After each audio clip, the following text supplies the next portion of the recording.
Namco getting in the clutch. And the hit confirmed from DF3-1 to Kotor. Oh my goodness! Dropout To say Candy the least. is most definitely feeling himself as he's making use of the plus frames properly.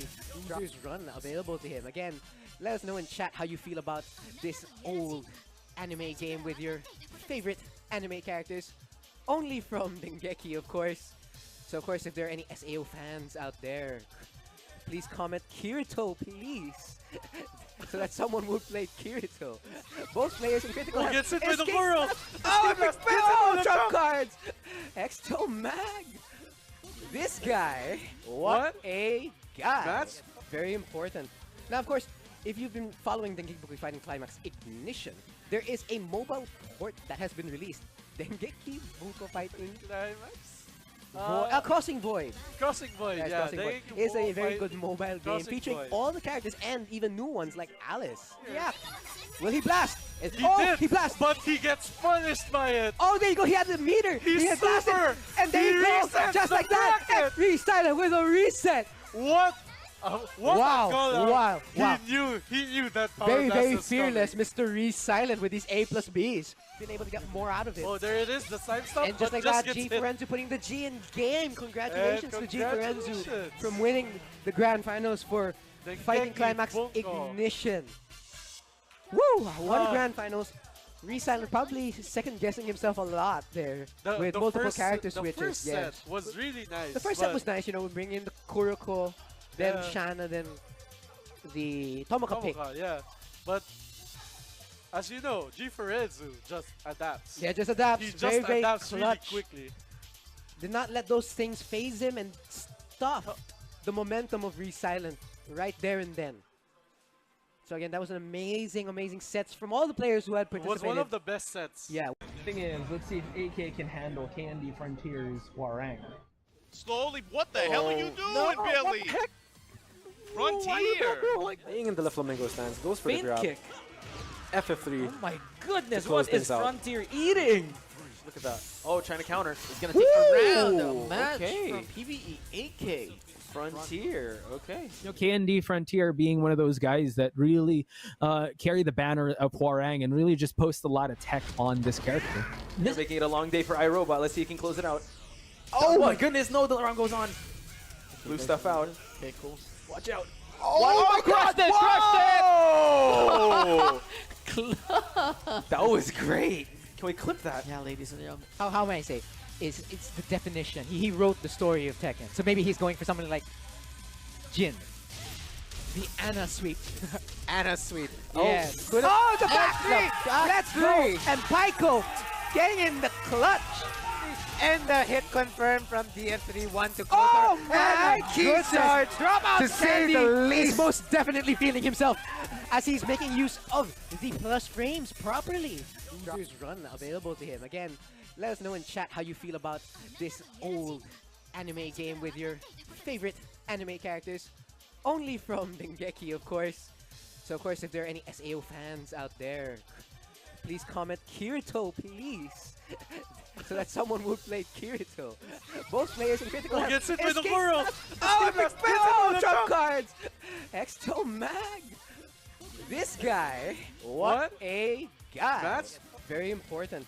Now, of course, if you've been following Dengeki Fighting Climax Ignition, there is a mobile port that has been released. Dengeki Buko Fighting Climax? Crossing Void. Crossing Void, Yes, yeah. Crossing Void They is a very fight- good mobile game Crossing featuring Void. all the characters and even new ones like Alice. Yeah.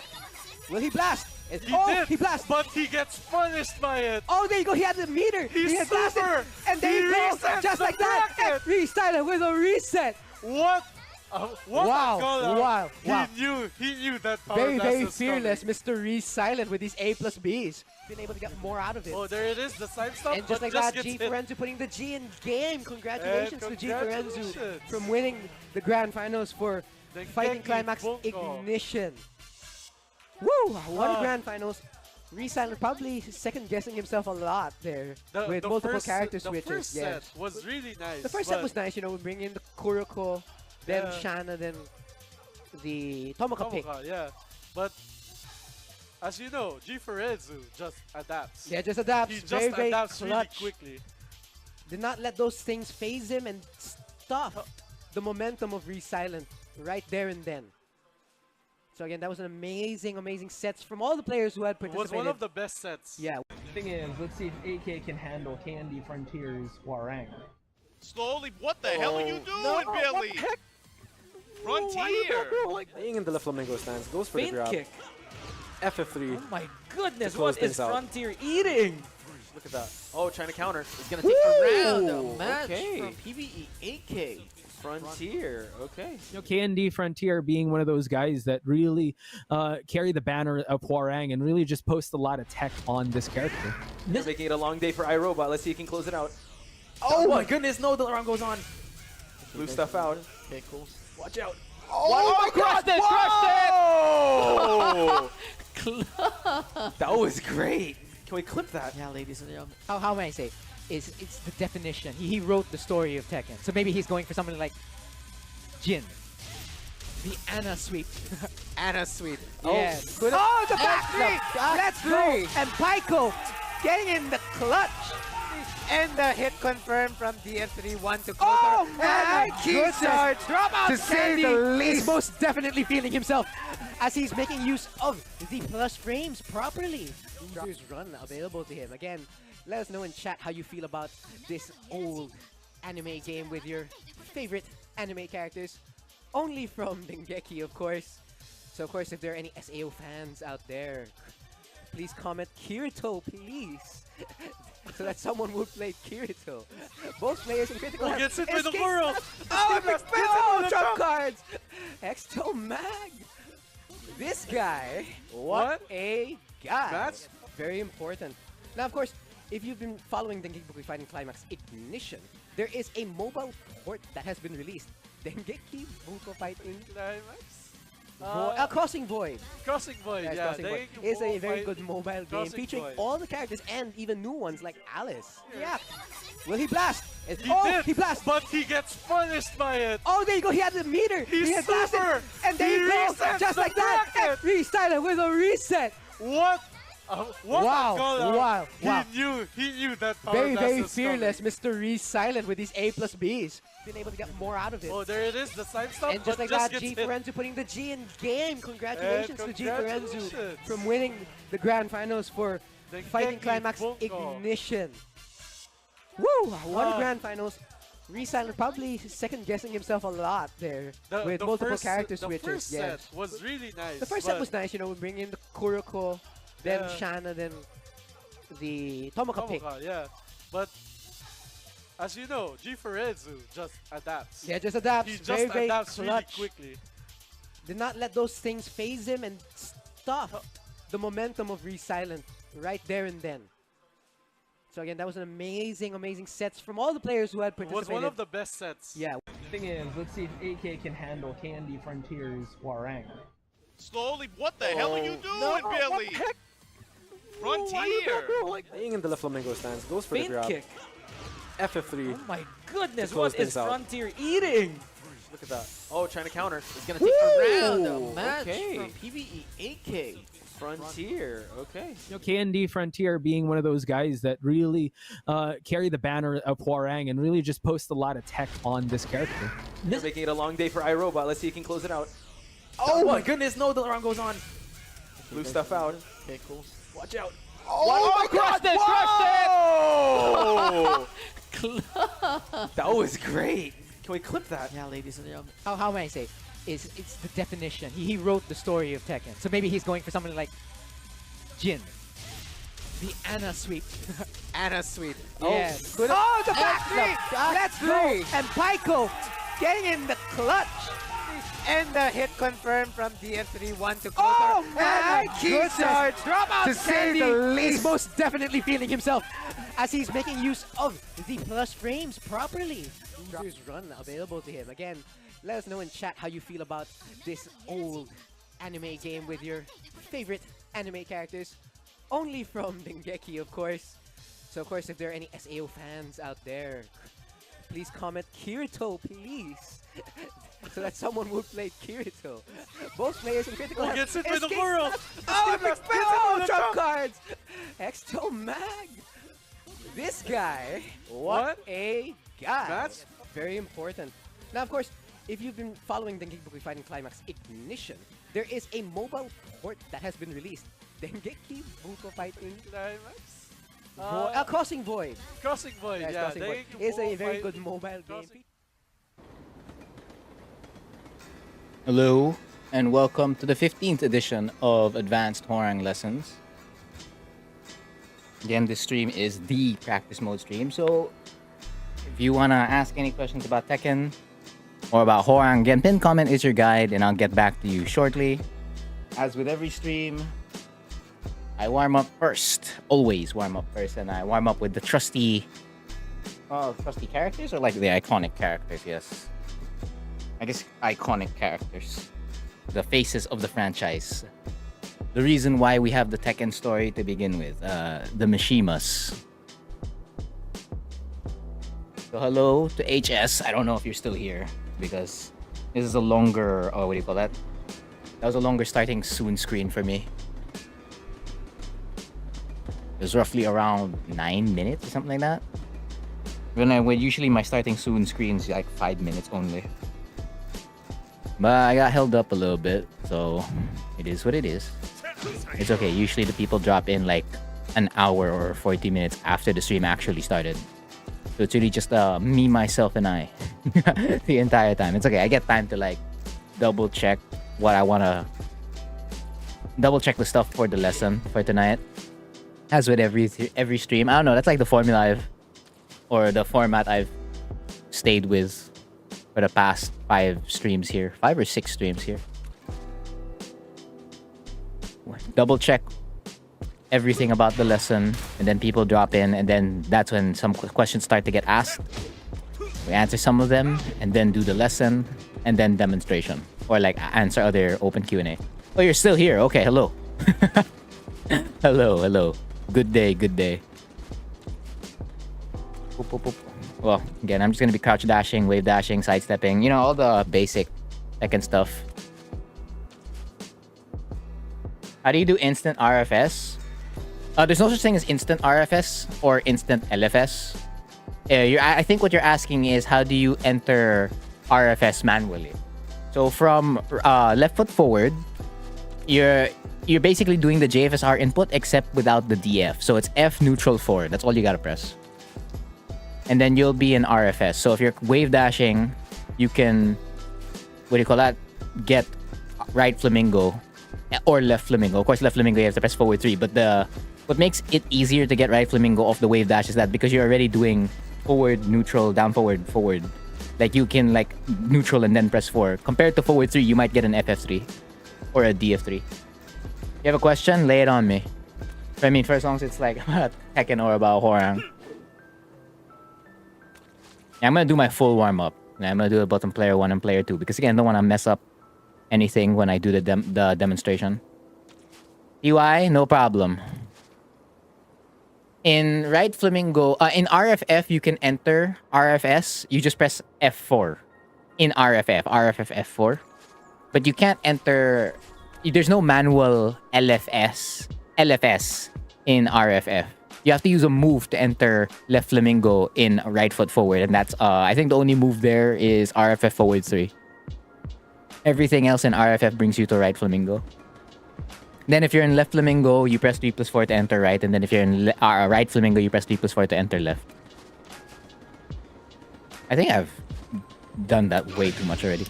Yeah, the crouch dashing and the back dashing. Dorie. Okay, looking good. Which you love to see. No, okay, never mind. I know FV Major is still ongoing. It should be like top 8 already. Top 8 or finals. Either one of the two.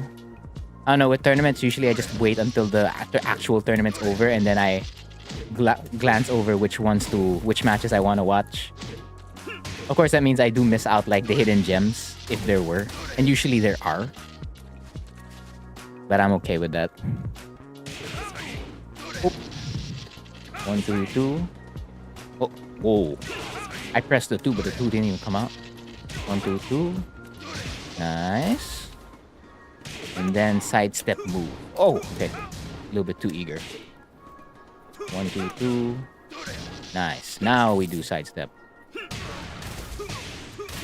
No, it was a wind god fist. I can't have it be a wind god fist. 1, 2. Oh, oh. Fantastic. That wasn't a wind god fist. That was an electric wind god fist. That whiffed all over the place. Damn. 1, 2. Oh, oh. I struggle to approach the opponent with Hwoarang. What's the best way to do that? You mean approaching the opponent? So like if you're at a distance, like you have trouble approaching them? I'm gonna TLDR. I'm gonna give you a TLDR on a video that I did make on this channel. Open Hwoarang Lessons should have it, the playlist. I think it's called Hwoarang's Approach Tools and Hwoarang's Movement Options. Those two videos combined will help you will give you the information you need to approach the opponent safely. But the TLDR for both of them is that Hwoarang has moves that can help you with approaching. Like one of them is FF4. You just have to watch out for the fact that it can be stepped. But at a distance, you can close the distance pretty easily by doing FF4 while maintaining like a sense of neutral if it gets blocked. The other one would be running 3. Of course, you could get floated from that as well. But if it does hit, like let's just say at a distance here and then you're running 3, you're gonna be +7 and then you can like down 3 for them. Another one is running 4, that's a high. And then you're in back turn on a mix-up at +5 or +4. So okay, like you could use moves that are long reaching.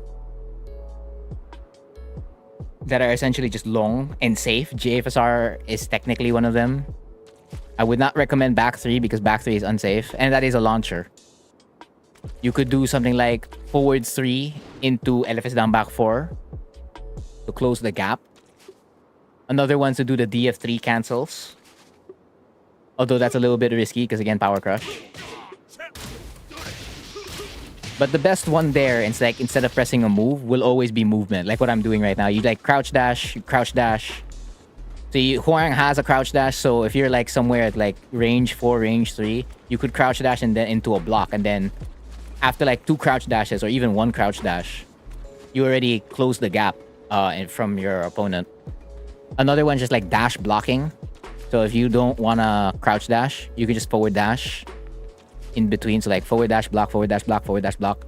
Because you don't want to commit fully to your dash or your crouch dash. Because your opponent may hit you as you approach. Because they're going to check you. They're like, oh, my opponent's approaching me. So they press a button. So that's the whole point of like dash blocking or crouch dashing into a block. Like that's the best thing for Hwoarang there. Like it's a very classic thing to do, like something like crouch dash into while standing 3. Of course, in Kazuya, it's going to look a little bit different. But like you could dash up or crouch dash and then duck while standing 3. Instant while standing 3. Another one's like Wavu while standing 4. That's a classic of like any character that has a crouch dash.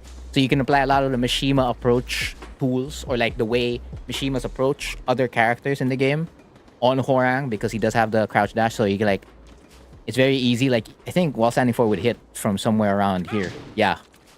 This is close to range 2, so if you're unsure, you can just Wavu while standing 4, or walk up then while standing 4. Of course, you can't do DF4. That's what the Mishimas can do. So they can walk up DF4 at like range 1.9. So Hwoarang can do something very, very similar. And lucky for Hwoarang, like he can continue the tsunami kicks compared to the Mishimas. So that will close the gap. Except when you do close that gap, you're -6 or -7 right after the tsunami kick. So you can't really press a button aside from like doing a down jab. You can't even move. You barely have any frames to move. But yeah, using moves and using movement are always the best ways to approach your opponent, regardless of the character. And for Hwoarang, he has a plethora of moves that you can use. Whether that be a long range move or a move combined with movement, or movement itself, or even like tricky movement, entering Flamingo or doing the DF3 cancel with armor to close the gap and take away the distance the opponent has created from Hwoarang.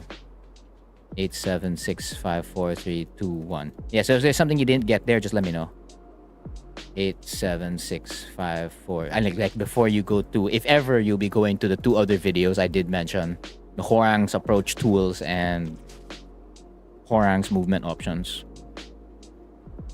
2, 1. 1, 2, 3, 4, 5, 6, 7, 8, 8, 7, 6, 5, 4, 3, 2, 1. Ooh. Okay. 1, 2, 3, 4, 5, 6, 7, 8, 8, 7, 6, 5, 4, 3, 2, 1. 1, 2, 3, 4, 5, 6, 7, 8, 8, 7, 6, 5, 4, 3, 2, 1. 1, 2, 3, 4, 5, 6, 6, 7, 8, 8, 7, 6, 5, 4, 3, 2, 1. Alright, that completes my player 1. Now it's time to warm up on player 2. Ah yes, the true Mishima experience. Crouch dashing and wave dashing is very easy. Of course, that's for those who are like used to doing it on player 2. Because if you're the oddball wherein it's easier for you to do the crouch dash and wave dash on player 1, then yeah. But for most players, player 2 is the easier one. That's why when you go to arcades, sometimes they only go to the player 2 cabinet. They don't want to go to the player 1 cabinet at all. They're like, oh, okay, so I'm just going to side switch you. I'm going to press 2 plus 4. And then you're going to be on the other side and you have no choice. Oh, that's the one thing I forgot to do on player 1. B&B. The Kazuya B&B. Doria. Doria. Doria. Oh. Doria. Doria. Doria. Hey. Doria. Bro. Doria. Doria. Doria. Oh, yeah, yeah. There we go. Nice. No problem, man. That's what the cheese is for. Although, again, that was like a short TLDR. So the videos would have most of the information. Or at least information that's essential. Because there's still stuff I do omit from the videos. Like, I'm pretty sure I didn't mention Flying Eagle, which is 3-4. You know, that mid-mid kick. Like, you can use that as an approach tool as well. And I think you're less negative. You're like -5 or something like that. So you can still do something. Like, you can still backdash. You can still step. You can even do crouch dash 3 plus 4-3 or while standing 3 plus 4-3. Like, whatever floats your boat for the most part. But mixing it with the movement's just... It's just top tier. It's top tier for Tekken. Like, you want to close the distance against your opponent? Just move and... just move in front of your opponent. It's honestly that simple, but at the same time, not that simple, right? Because it's like, okay, I moved in front of my opponent, I closed the distance, now what? So there's still a little bit more nuance into it, aside from just closing the gap. Dorie, Dorie, Dorie, Dorie. Nice. Into Dorie. Oh.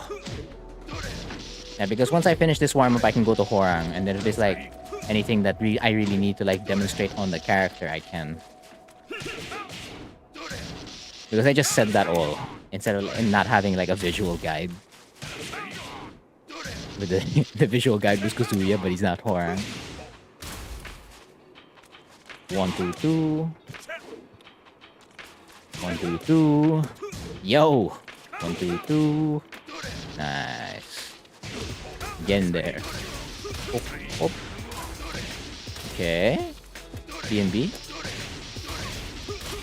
Oh, it reached. Nice. Almost done with this warm-up then. Almost. Get in there, get in there. Because will this end up being a short stream? It might.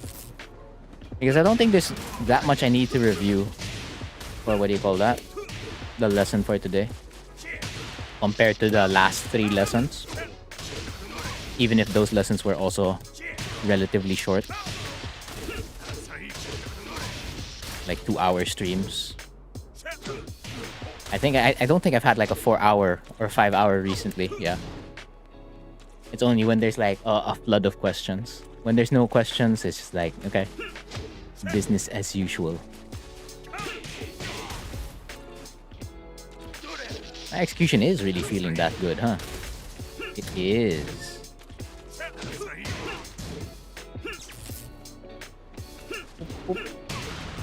No!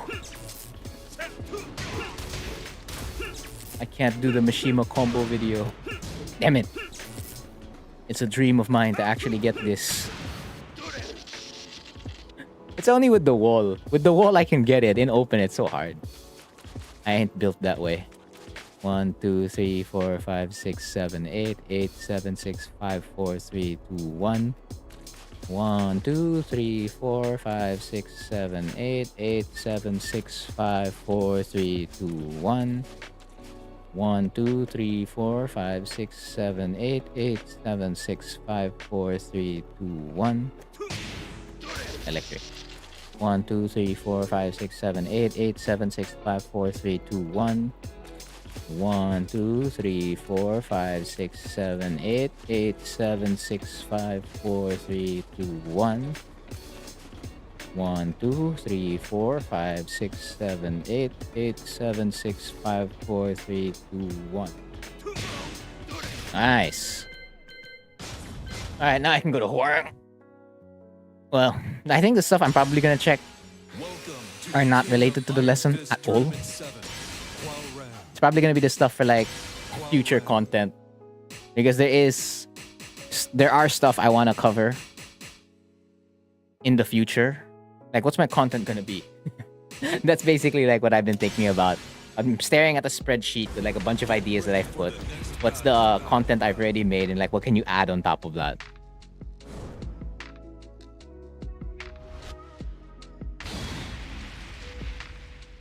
So, I don't know. See if I think of anything. What was I counting? I was just counting like in movement. So it's like when you do exercises or like movements, like aerobics, you do like 1, 2, 3, 4, 5, 6, like while you're doing the movement, right? So it's the same thing when I'm, what do you call that? Doing a side step. So it's like 1, 2, 3, 4. Like I just want 8 sets of it. That's all. So it's like when you're doing knee raises. 1, 2, 3, 4, 5, 6, you know? Or like when you're dancing. It's just there to help you keep a rhythm and count all at the same time. And that's all. Oh. Okay.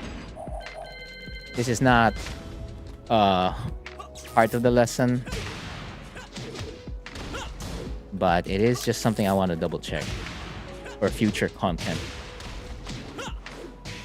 Yeah, that's the B&B. 76 damage? Crazy. Interesting. Yeah, so the B&B for this is this. It's a little awkward, and that's the error you could probably get if you didn't get the step correctly. Or if you didn't go in enough. But damn, 76 damage. Because if you think, I think if you do the regular one... Oh, I don't think you can even get the regular one. No, yeah, you can't. Oh, no, you can. No, 76 versus 61, that is an 11 damage gap. That's too big. I mean, you're still gonna get the wall anyway. Because I was thinking, like, I do have, like, a wall combos playlist. So I was like... Because most people have done, like, open combos. So, like, okay, there's no point for me to, like, add more content there. Because it's, like, redundant. If I make, like... Oh, here's the practical combos for this launcher. So I go for wall because nobody's covering the wall. Like I've seen people do SS electric sidestep repeated, but not just sidesteps. You can do it for a lot of things, really. It's just that I do it for the sidesteps because it's important for like movement. And then you do it with a button. So like with let's say Mishima, right? You sidestep into electric. On Hwoarang, you could like sidestep into JFSR. After a move into JFSR, etc, etc, etc. So it's just like making sure my warm-up or execution is complete. Yeah, wall combo. I don't even know what other wall combo is interesting to check. Because this is the same. It's always just going to end up here.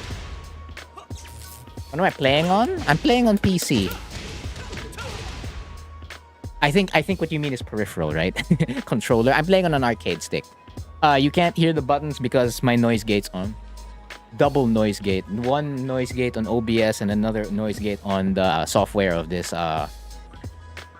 microphone. I could technically cover this, but someone else has already covered the wall bounce combo.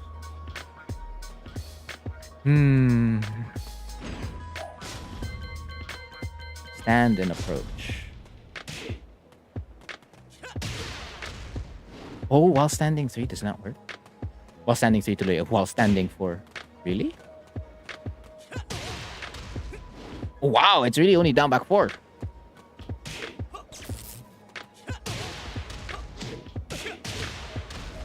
Yeah, because I'll cover that. I'm gonna make like a sidewall combo guide for RFFD3. It's really just that, huh?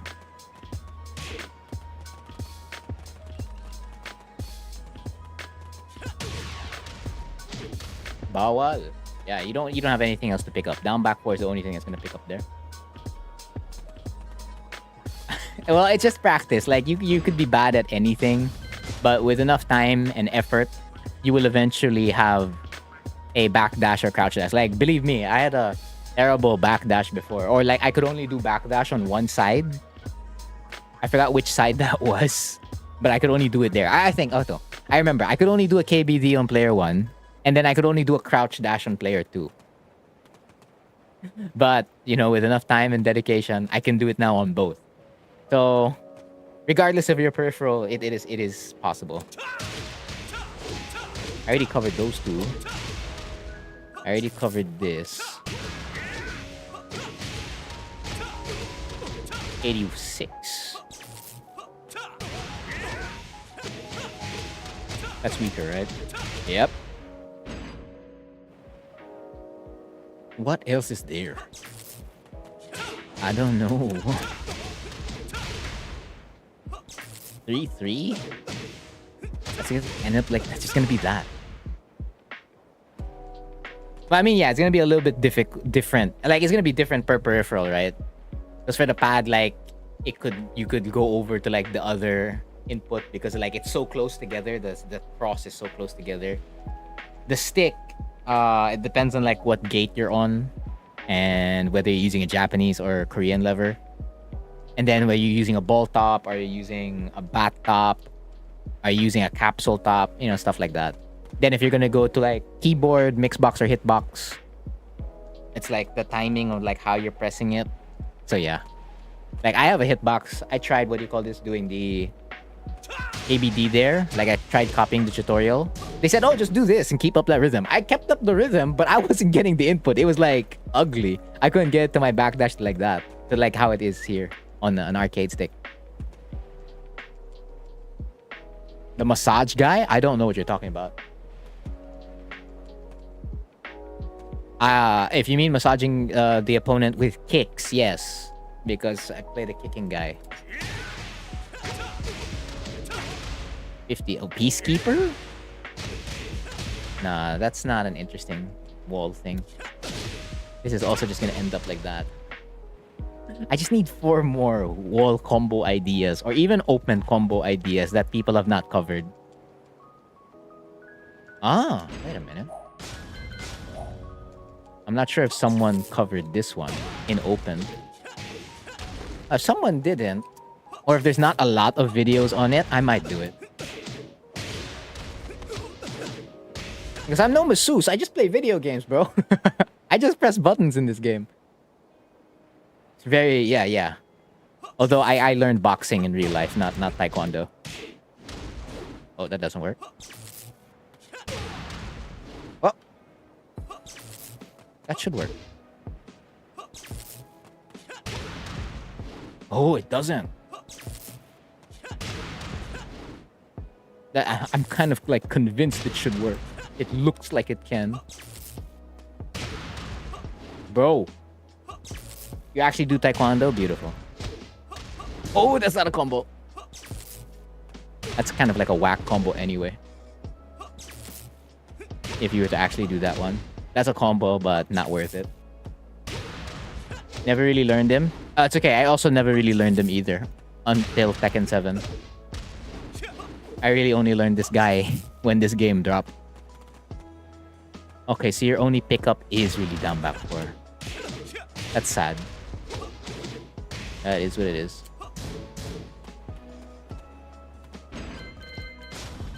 This is not the first time I like scrolled through the move list like, hey, what can I like do for content? It's not the first time.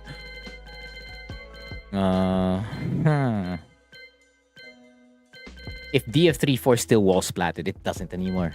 It used to, but since they gave it its Power Crush property, it no longer splats. Ah, back to. Okay, actually. Lily and Jin. Oh, so that's the Tekken 6, what do you call that? The E3 Tekken 6 trailer.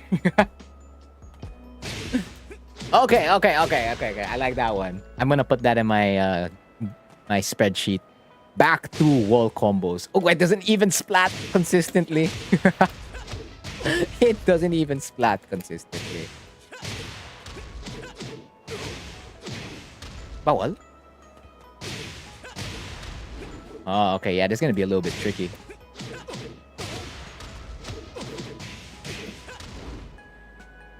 My Lily's better, but Jin took a lot more time to get to... Yeah. Jin's pretty difficult to play. I mained him for like... I think most of the time I played Tekken. But eventually I made the swap over to his rival.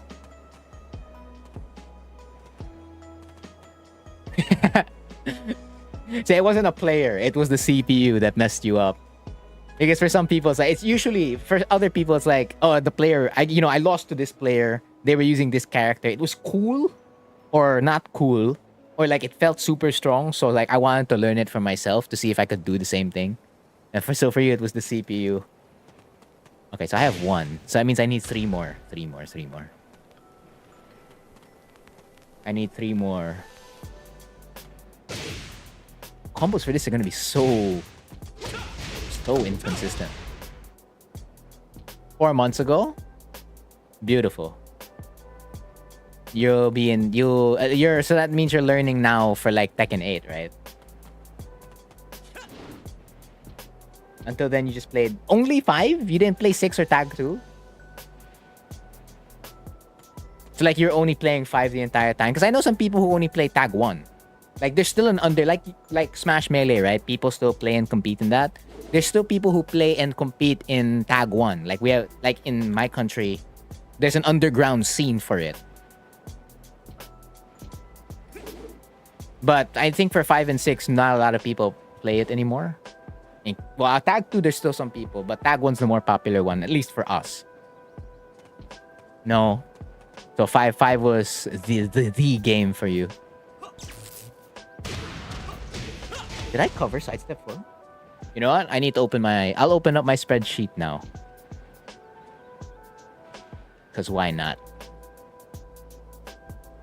I mean, it's only been 37 minutes. I'll do like the lesson soon. Or something like that. I mean, yeah, same. I just played it a lot as a kid.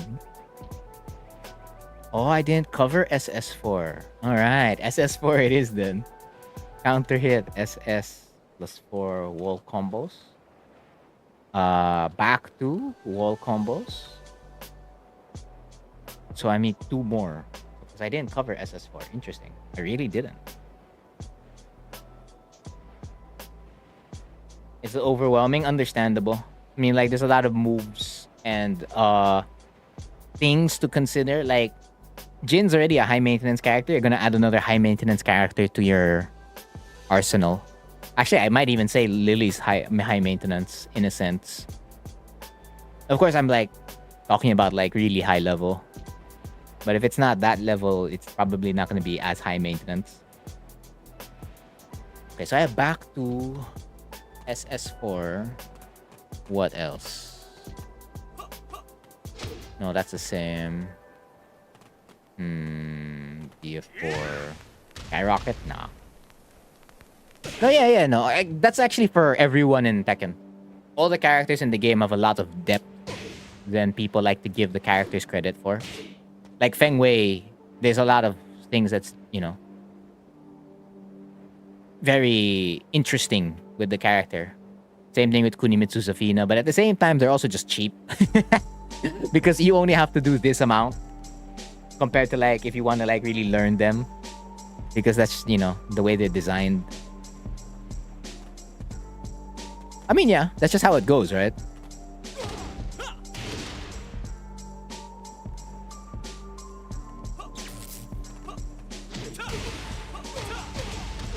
Would I make a video like that? Nah, probably not.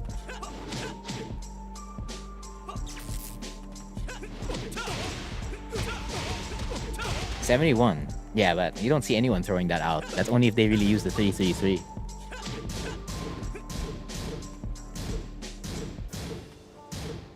Where would you advise me to start with Hwoarang? I did make a 51 plus page guide on this character.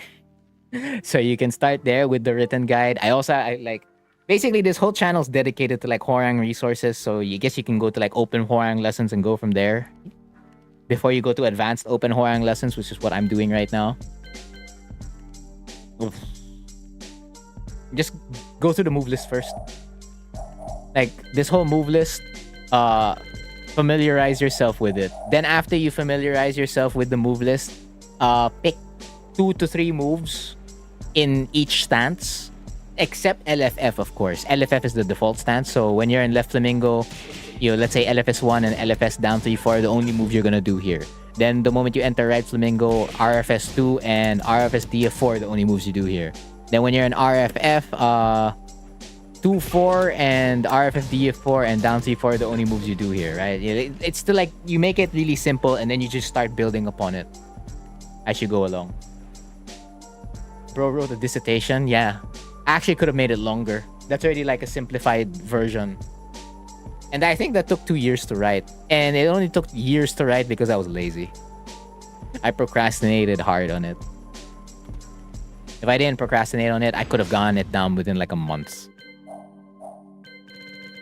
But I was really focused on like trying to like make sure like players of all levels could understand it. Wait, did I cover up 3? Let's see. Season 3, Hell Sweep. Season 4, Low Parry. No, yeah, I did cover up 3. Oh no, I did cover SS4.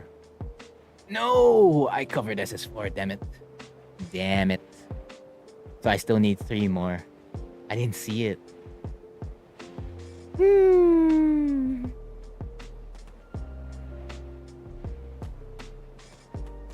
Well, technically, Jin at his simplest level is not that difficult. What's difficult is like, if you go for like the high execution stuff, but there's not really a lot of high execution stuff on Jin. Like if you say electric is not it's not technically one of them. It is part of it, but I wouldn't like really say like, oh, that's super like difficult execution wise.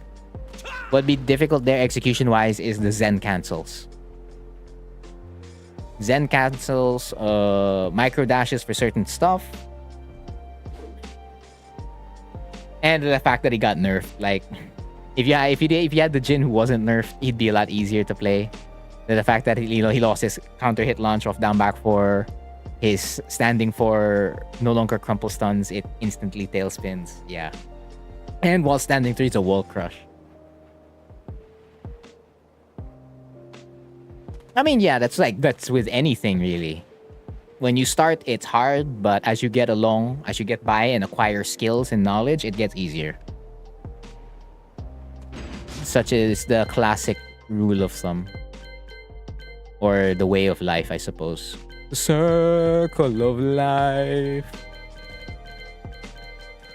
Running 3? No, that's just gonna end up being that good.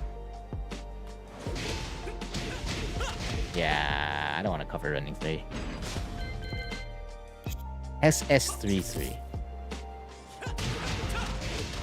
Oh, yeah, actually. That actually might be interesting to cover. Did I cover SS33? I have to go at one cell at a time, just so that I know if I covered SS33 or not. No, I covered SS4. Yeah. No, there's no SS33. Alright. Bet. Alright. SS33 back 2. Wait, so what am I adding? Counter hit RFF back 3, RFF DF3, side wall combos. Not wall combos, side wall combos. Counter hit 2F4, because why not? Counter hit SS33, natural hit back 2. Okay, so I'm missing 2 more. I'm missing 2 more.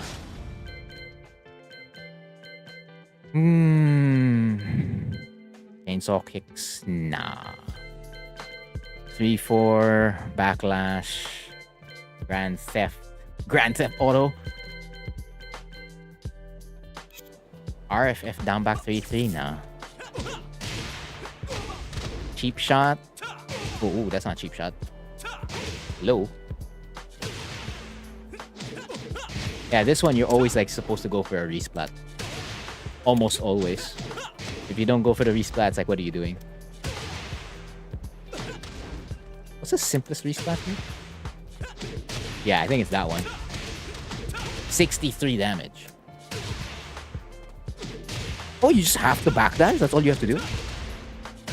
I SSR'd. Wait, they're both valid? Oh, they're both. Okay, I'm doing this one. F. Neutral. Wait, what's the actual input again? Left stance. It's forward. Should be here. Cheap shot snap kick. F3-3. F plus 3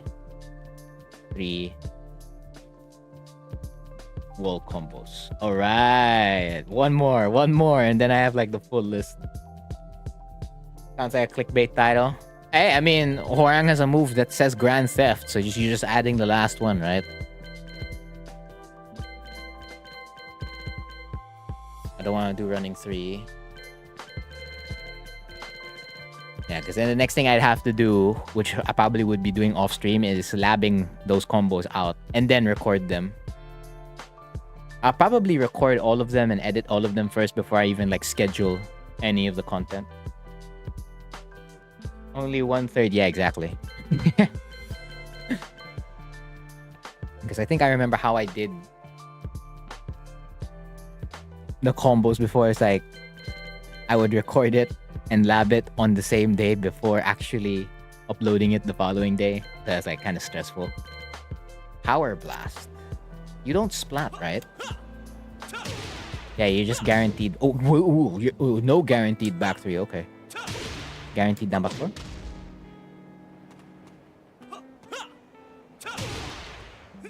Yeah, okay. Nothing's guaranteed after you. Firestorm left and Firestorm right? I mean, I could do that. 80 damage. And then if you do it from right, 80 damage. Wow. I don't think there's anything different in their combo routes. Yeah, you just get access to a lot of stuff. Actually, that is something I could do. You can shoot. Wait a minute. 59. They're the same thing. It's redundant. It's redundant. As much as I can do it, it's just like, haha, here's another weak option that you can do. Kind of lame. And it's just too much work on me. Stealth Needle, left Thunderbolt. It's gonna be the same thing with LFS back 3 and RFS back 4. It's gonna be the same thing. These are redundant options. Hunting Hawk. Hunting Hawk. No, there's nothing you get. No, you don't get that either.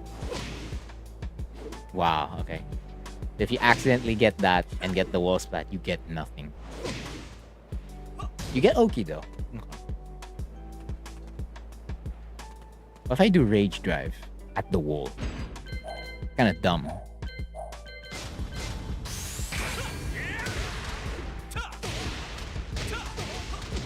I mean, how else can you improve upon that?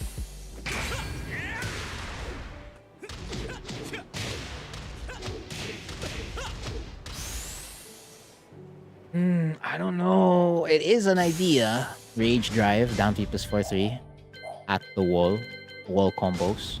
In the event you actually get it, which is very, very rare if you get it.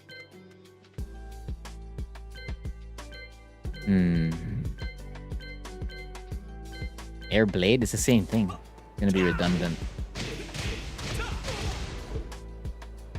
That's why I'm like avoiding the ones where the combos are super obvious to do. And they share like the same ender. Oh, you're not allowed to high wall splat? But isn't it a high wall splat? Oh, only that. That's the only thing you're allowed. 60 damage. If you do it straight up by itself... Oh, it's 5 off. Wow. 5 off is a lot. Then if you do the actual optimal... Wow, okay. 8. Oh, actually, that actually not... It might not be a bad idea. Because maybe people don't know that and they go straight for the actual ender immediately. Okay. Alright, I have my list. Alright. So that's 25 combos. So that's 1, 2, 3, 4, 5, 6, 7, 8, 9 videos for me to work on. 9. Okay. The advanced lessons part, well, I gotta think about that. How to make all the way to 25. I need 10 more ideas. 10 more ideas. Alright, now I can go double check something for the lesson. Then after that, I don't know, maybe I can go straight into the lesson already for tonight. Or for this stream. I sometimes feel like Hwoarang's wall game's low-key broken. I wish it was, because it's not. It's strong. His wall game is strong, I'll give it that. But it's not broken. It's only broken when you don't step. Or like if you don't move. And since you play Lily, it's actually kind of difficult for Hwoarang to keep Lily in place at the wall. Because Hwoarang has to resort to basic checks. So let's say you're at the wall. So let's say I do RFF DF4, which you can already step. But if I, let's say, do it after RFF back 2, you can still step that. Given that Lily has like the best step in the game. So I have to resort to like a check, which is like RFF 2 or down back 4. And then you can move already by that point.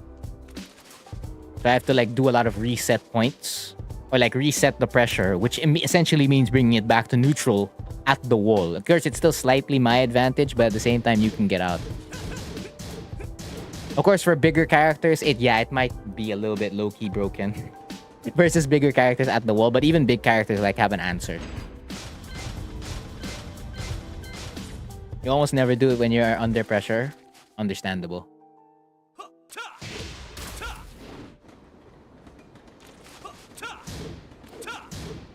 How do you punish that?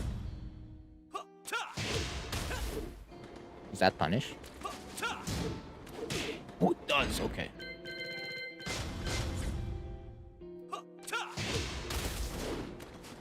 Does this work too?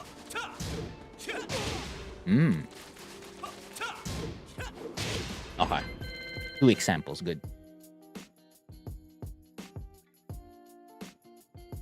Yeah, you still have to include. Yeah, it takes time. It takes time to build up, really. Like, it's not necessarily one of the easier things to do.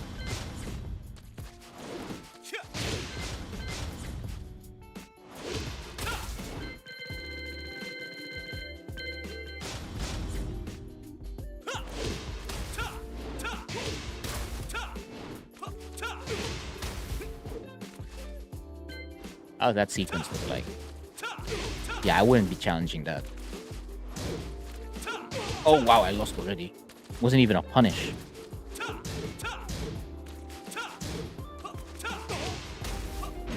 Actually doesn't look that pretty. Let me make it look pretty. Oh, oh, oh.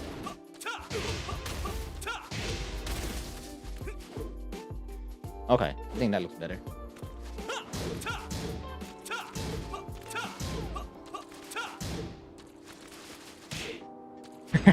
Alright. I think I have all the stuff I need recorded already for the lesson. Like the demonstrations.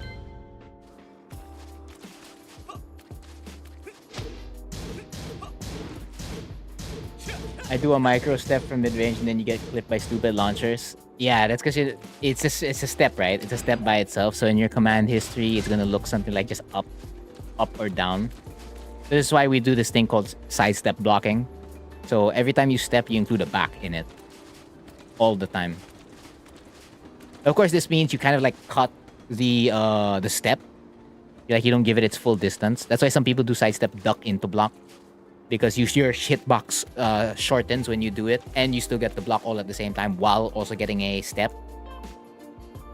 So there's that.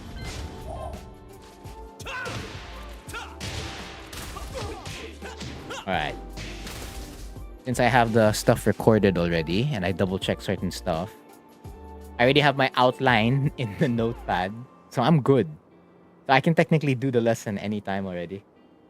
Yeah, let me just put it beside my OBS so that I can see what I need to talk about. And just mess around on player 2. Because I don't get to play player 2 often. Usually when there's locals, I don't mind what side. But if I were to go to locals now, because I haven't been playing offline in quite some time, I'll always be like, no, player 1. That's why I gotta practice the player 2. That doesn't work? Okay. It's okay, that your combo in Tekken 8 will be the same. It's still gonna be that into this. Not unless oh wait, no, yeah, backlash doesn't tail flip. Oh, it might tail flip in combo, I don't know. Oh no, it doesn't, right? Because they did the combo thing. The Philippines. I mean Asia. Southeast Asia. If I had money, I would have played in FV Major. If I had money, I would have traveled to Malaysia to play. To get a TWT point. I want that good old 1 point on the leaderboard. I know that's like what some of us gunned for before. Like when we had a ton of dojos left and right. We're like, okay, I just want to place top 8 so that I can get 1 point on the board. I know I'm not going to make it to TWT finals, but I want to at least be on the leaderboard. Some people were able to accomplish that. I wasn't able to accomplish that.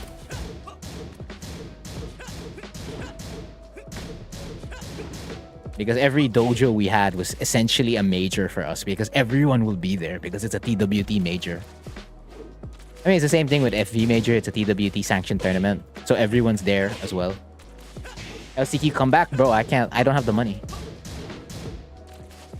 I don't have the money to travel to Malaysia. What's more like the money to travel all the way to... Where is it being held? The finals for TWT? I forgot. But there's no way I can like travel outside. I can only travel within the country. And even then, I'm a little picky with like where I travel to in the country. Because I think we had a major tournament in the province. I didn't go. I've usually attended only the majors within the city.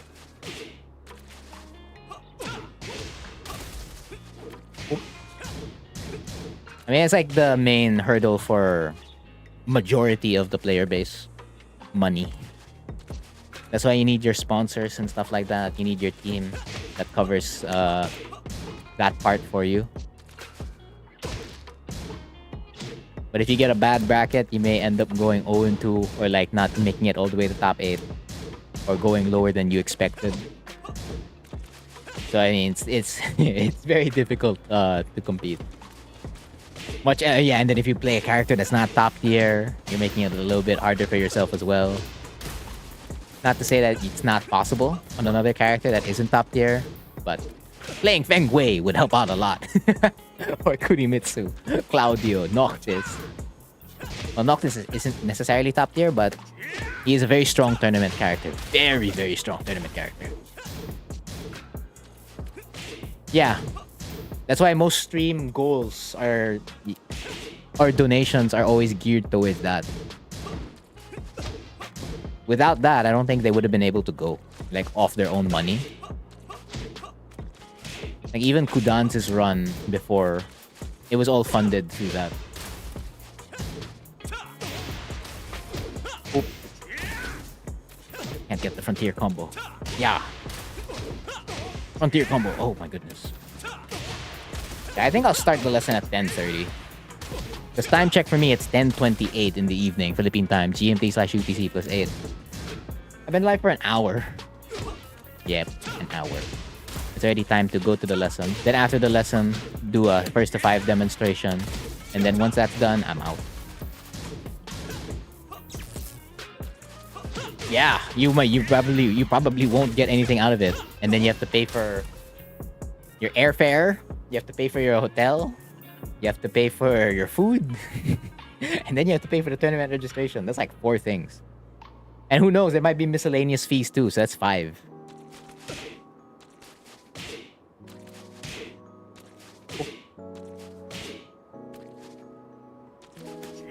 Yeah. Wow. Oh. Go back to player 2. Gotta practice. Always practice it on player 2. Yo! I don't drop that. There you go. Yeah.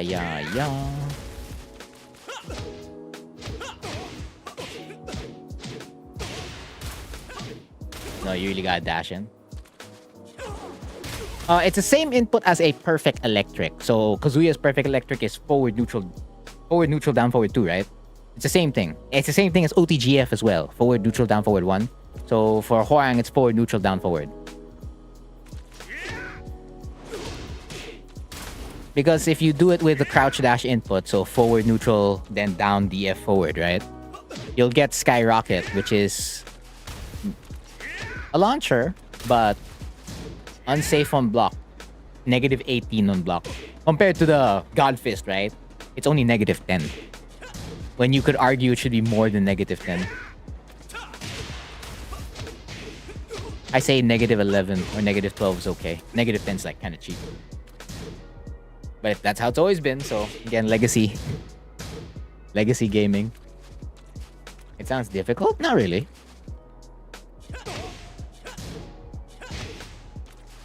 Like, it's not that hard to get it consistent. And if you're a Hwoarang player, it's kind of like mandatory to have it. Although my player 2 JFSR isn't so hot anymore.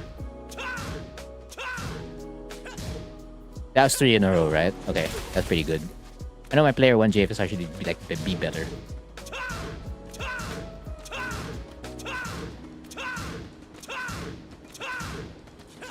That's 7.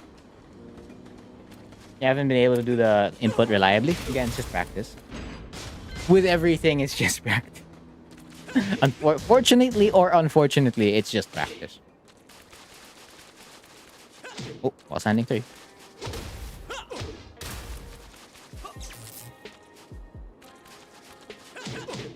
Oh no, it's only the second hit where you're NCC. Lamau, indeed. I mean, yeah, you're playing on pad, it's understandable. But I know, man, there are some pad players out there with crazy execution, even execution far better than mine. And it doesn't phase them. I don't know, for me, it's just like the pad, like, it's just the rubber. Like, I don't mind the pad, I like the pad actually, because I was a pad player before. But every time the rubber wears out, usually what you have to do is buy another pad, right? Or you learn how to mod it, or get someone, or find someone who knows how to mod it and like pay them to do it, right? Like, cause you can just buy the parts, the rubber. Cause that's the one that wears out on the pad all the time, or even for the buttons. It's just the rubber. So if you just replace the rubber, you're okay.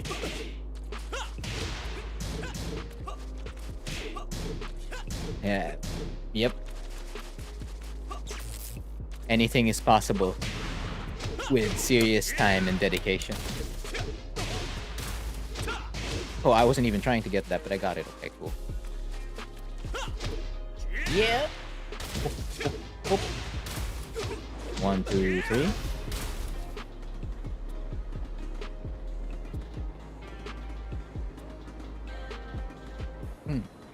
Well, it's 10:32. I guess it's time for me to do the lesson for this stream. So, how it works here is every time I do a lesson, I'm basically talking to myself the entire time until I'm done. So if you put anything in chat, I'm gonna ignore it until, what do you call this? I'm done talking to myself. Usually, I think the past 3 or 4 lessons have been like the raw cut, like the unedited cut. I think it's been like 20 minutes down. It hasn't gone any longer than that, so that's pretty good. And that's even with like small errors in between that I have to cut when I do it in post. Sometimes it's also shorter. I think the shortest one I had was like 12 minutes talking to myself. So, well, I mean, we'll see how long this one will take. I think it might be like 15 minutes or 10 minutes. I don't know. It depends on like how I word it and stuff.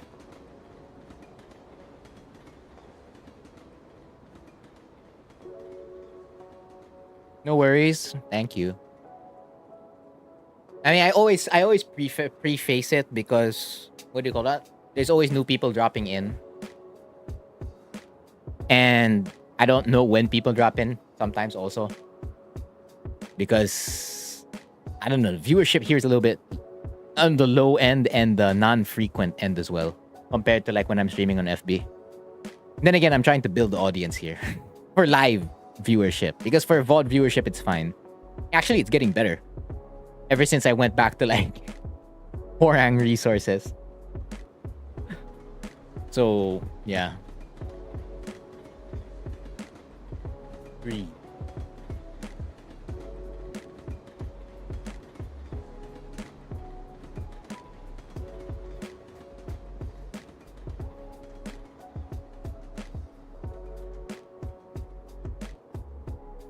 Okay.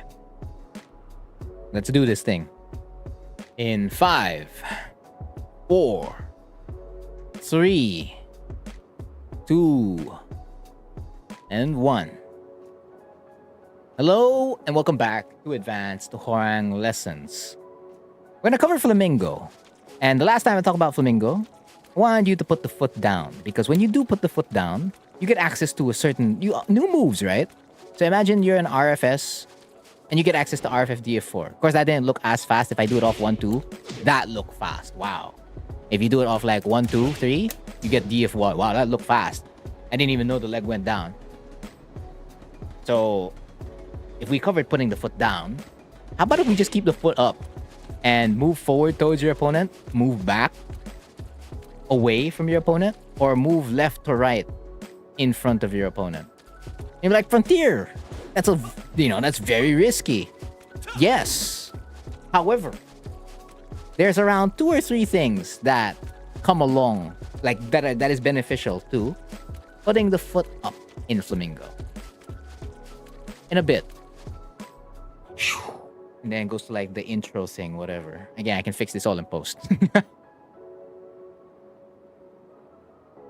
So when you put the foot down, I already said it earlier, you get access to other moves, right? You have to wait like a half second after any, or depending on the move you do, that you put that that transitions you to Flamingo, you're gonna have to wait a little bit before you get access to doing moves from LFF or moves from RFF, whether you did it from left Flamingo to left foot forward or right Flamingo to right foot forward.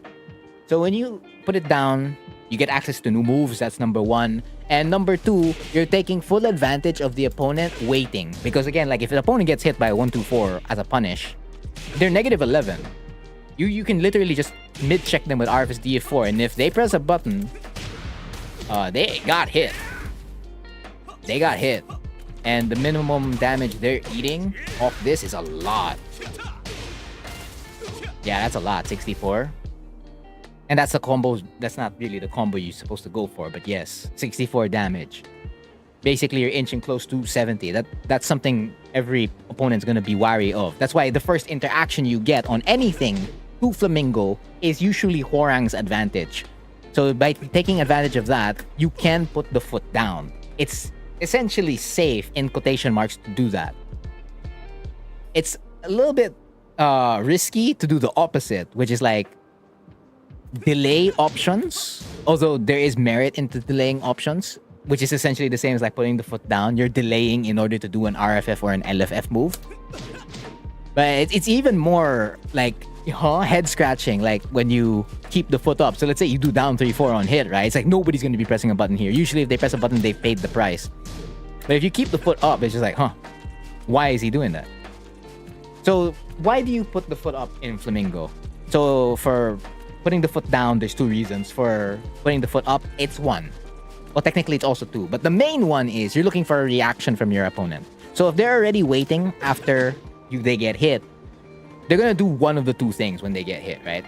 So they're gonna wait, and you can keep your leg up, and that'll be safe in quotation marks, hard quotation marks.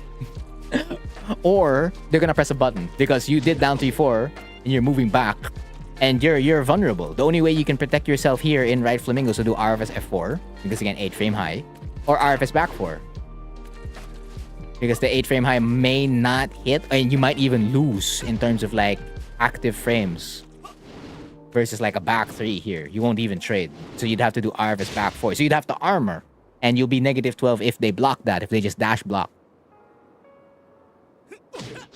So they're either gonna press a button and that's how you're gonna retaliate, or they're not gonna press a button, and you get, you know, more time to like keep the foot up. It's like what Hwoarang did in Tekken Bloodline, when he was fighting Jin. He just kept the leg up the entire time, and that really makes the opponent think, because it's just like, okay, the Hwoarang is very vulnerable, but at the same time, the Hwoarang has access to a lot of moves, or like key moves. Like again, so if it's right flamingo, it's the Hell Sweep. That's the launcher, whether RFS back 3 or RFS DF4 if it gets counter hit. If it's left flamingo, that's gonna be down 3-4, forward 3, cancel, and then the jabs. They can go straight into +5 or +7 if it gets on hit. So those are the two reactions, right? So let's break it down per reaction. So if they hesitate after you do hit them, you can really open them up. I have some stuff recorded here. And if the opponent waits, it could look something like this. So Hwoarang's gonna do it here. Up 3, You wait, Yo, you're not pressing there. I already got hit, too. I forgot what was recorded there. See, if you don't press a button, that's the sequence that may come out. I mean, there's a lot of other things you can do there. You could go into RFF. You could put the foot down as well. You can do another move, reset, by doing an LFS 1, RFS 2, or whatever. LFS down back 4. There's so many ways to do it, but that's like one of the other ways. Another situation that may happen if they hesitate before making a decision. So let's get this one. So if they wait a bit. Oh, I jab. I tried to jab there. I got punished by Hwoarang, because Hwoarang's LFS 1 came in. Because I was like, oh, his foot's up for a little bit too long. Alright, I'm gonna retaliate because, like, you know, he's open, and the only thing he can do is, like, in that situation, LFS DF3 and LFS back 3. And a jab's gonna keep me safe if I block, if it gets absorbed by those two power crushes. But there, I lost. And you see it with all the other ones. Get punished there. Over here, up 3. Like, he remains safe, and you just guys return back to a neutral situation. Up 3, creates pushback. Oh, and then you got punished. So that's the advantage when the opponent hesitates. They're either just going to be really waiting, and that's going to be like the reset, the play 5 one here that I showcased, or it's going to be like they press the button and they were a little bit later and then they get hit for it. And then if they do get hit while your leg was up, all the more they're inclined to either press their button faster, or number 2, they're going to wait even longer, and that's going to like allow them to get opened up even more. And it really helps with like moves that have pushback. So the moves I did demonstrate there, LFS forward 3 and up 3, they have pushback on hit, or on block rather, not on hit, because on hit it knocks down, right? Because if they backdash, if the opponent does backdash, most moves don't catch here anymore. So as you can see, yes, a good number of moves are, well, whiffing. And backdash does cover a lot, and if they just step, right, all the more they're gonna like get rid of more and more options. So like the ones that catch, let's say that one, forward 3, that's gonna whiff. Of course, that's gonna catch. Down back 4 will catch, but of course it's in the step, so they can like step, duck, block, and whatever. If you do 1, that's gonna lose on the step. So they can either backdash and step, or step then backdash. I mean, it's their choice, but there's risks to it, even with like forward 3. And that's always been like the main thing with moves that leave you in Flamingo, and there's pushback on block. And those are the two main moves that have that for Hwoarang. So it ties in very, very nicely with taking advantage of the opponent hesitating while your leg is up. Whether it came off a move with pushback, or if you did it off normally, like a 1-2-3 or a 1-2-4 or a down 3-4 on hit, so on and so forth, right? So that covers for the first reaction. The second one is where the opponent presses immediate. And we can still use the same thing that was recorded here. So if I press immediately, Hwoarang actually has the time to go back. Like, he's not going to get hurt here. Most of the time, depending on the move that opponent uses to retaliate. And so Hwoarang's best mid here would be like DF1+2, and that still gets hit. If I do it with another one, this is the Power Crush, I believe.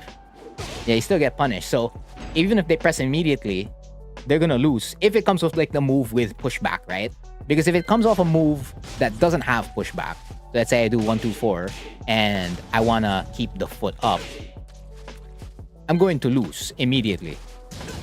Like, even if I'm -11, I can still hit the Hwoarang because the jab's gonna reach. Like, there's not much distance between me and him. So if that's what happens, and it didn't come off like the move with pushback, LFS forward 3 or up 3, it is a dead giveaway on how your opponent's reacting. What do I mean by that? So let's say you were in a rut with like building up stuff with Hwoarang, and you're like, oh, I don't know what to do here. Like, I don't know where to focus, or like my offense is sputtered out. So one of the main things I like saying is that punishment can anchor you. So, because when you get a punish, you have frames and you can initiate a mix-up of any kind.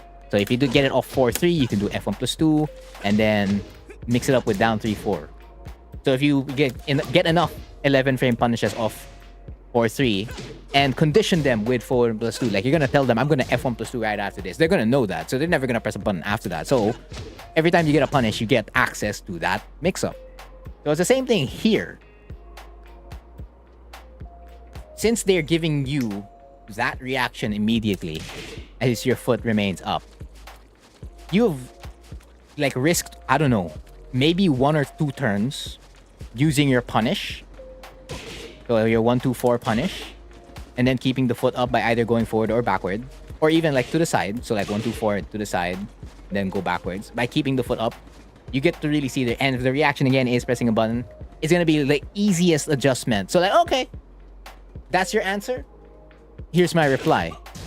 And then they're gonna get hit immediately because they were thinking your foot was going to remain up.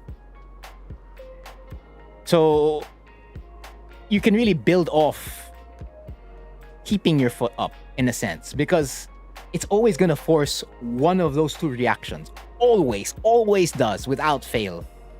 The only time this is very risky, in the sense that you should never attempt this strategy as an adjustment or like as a check, is when your back is against the wall. What do I mean by your back is against the wall? You're either at the wall, literally, and you don't have a lot of HP to work with. You're down in rounds, like your opponent's already at set point.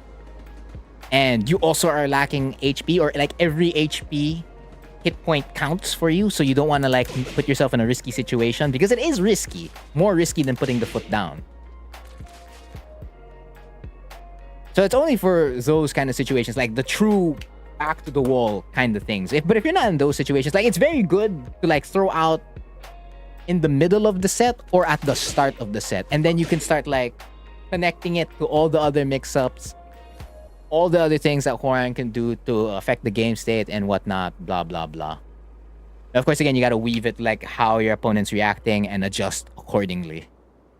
So yeah, I think that was a little bit of a mess the way I explained that, but I hope you understood it. If you have any questions, just put it in the comments and I'll probably answer it.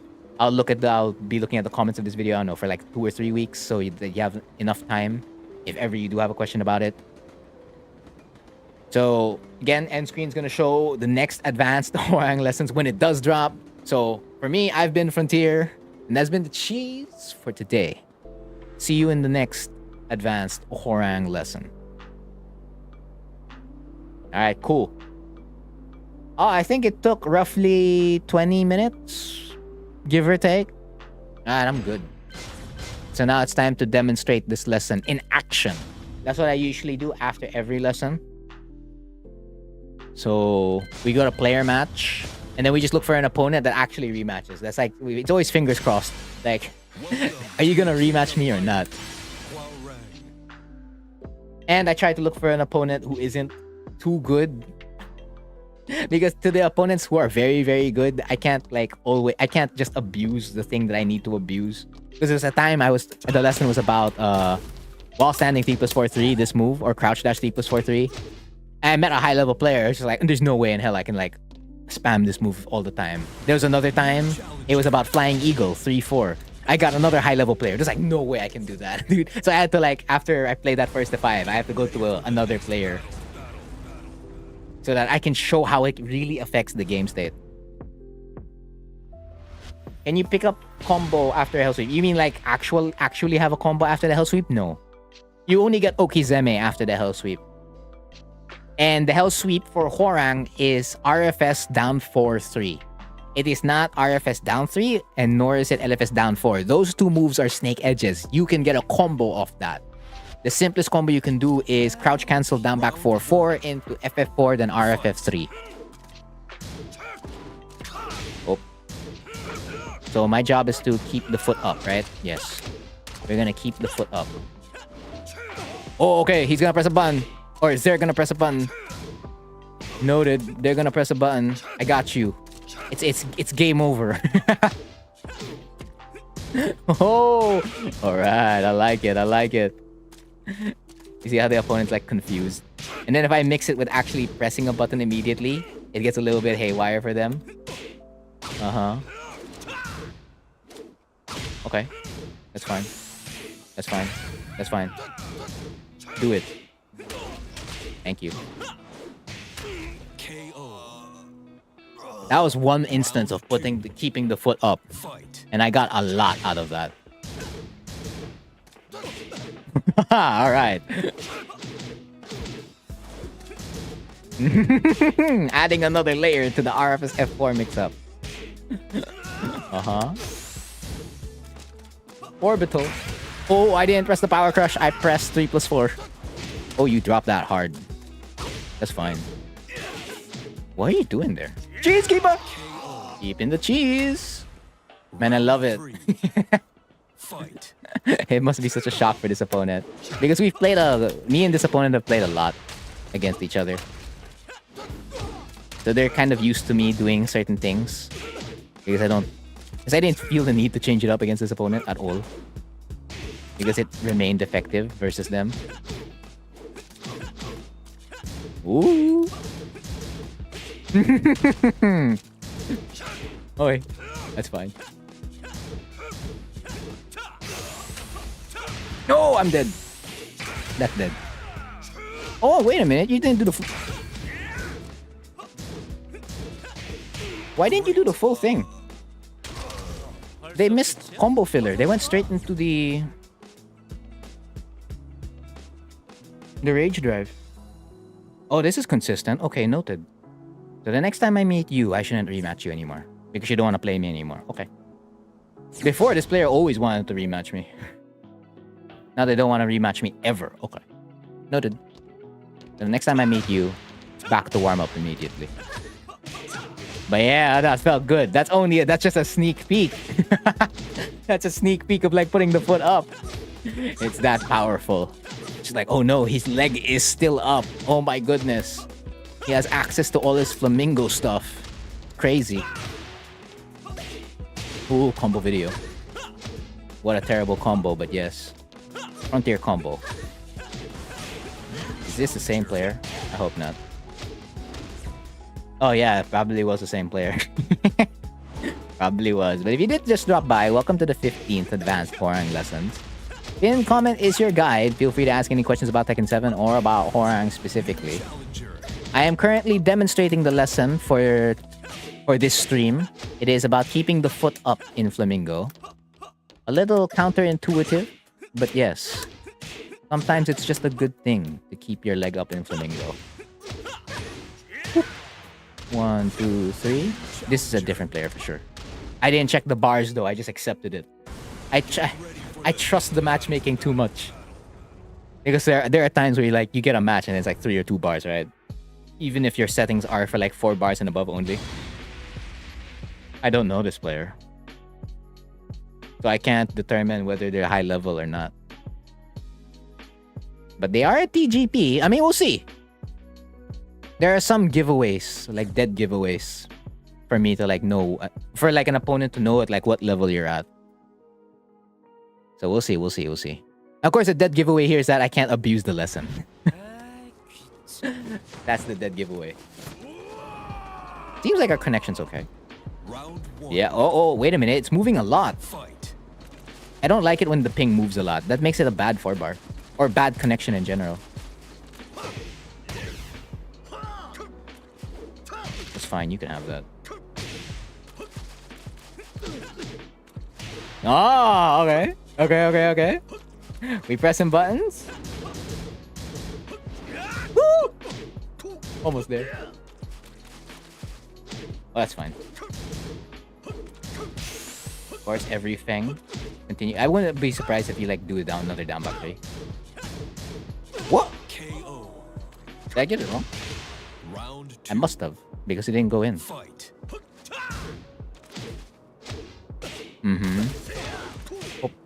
Hop. Classic. Yeah, you can have that. Okay.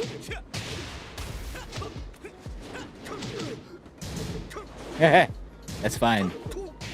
Okay, you're not gonna take the Sabaki. You'll take that one. You gave me rage.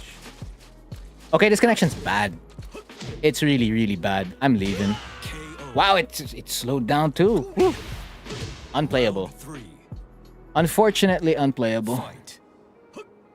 Man, it's so bad, bro.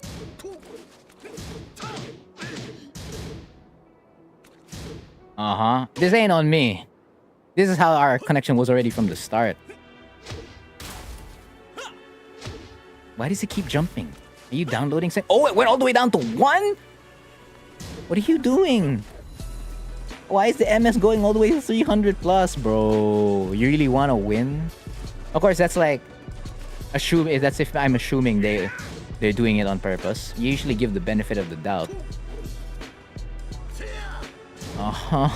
Bro. Woo! My favorite part of online Tekken. It's glorious in all its glory.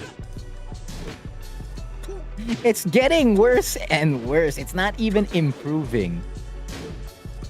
400 MS? Why? Why, bro? Why? Why it be that way?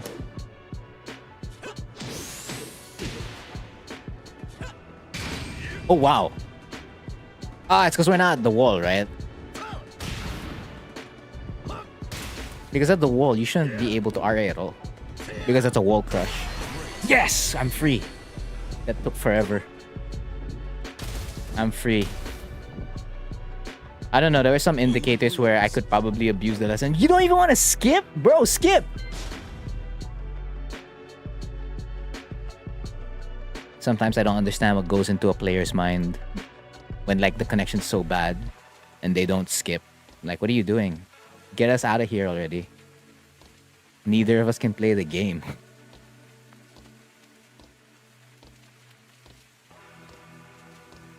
Hello. Welcome to Advanced Hwoarang Lessons. Smiling sa tourney? Anong tourney? What tournament was there? What was her... Huh? If you're asking about FV Major, hello, I'm in the Philippines. I didn't fly out. I should have flown out like 3 days ago. 3 or 2 days ago. I don't know. There's no tournament this weekend, right? Online tournament in Ryzen. It was already full. And it's only 20 players. It was already full when I checked it. you stream on Twitch? No, I don't. I used to. Back in 2019, I did stream on Twitch. Now I don't anymore.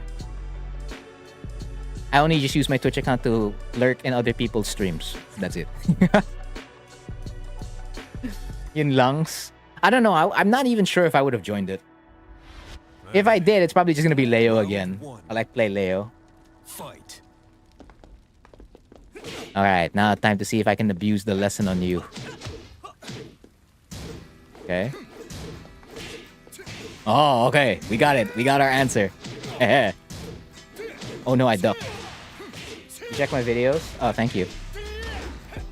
Oh, you play Hwoarang too? I hope my videos have been of help. FFD. Damn, I'm dead. There's no way I was escaping that. The moment he got my back, it was GG, shake my hand. Boop.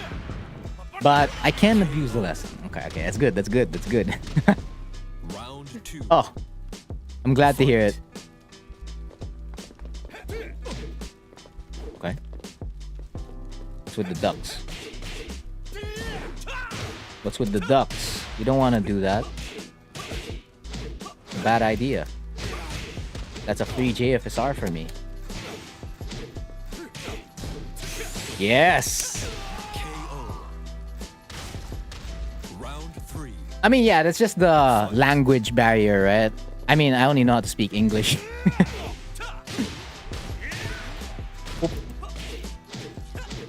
It's okay, we can always just communicate by pressing buttons. It's a universal language.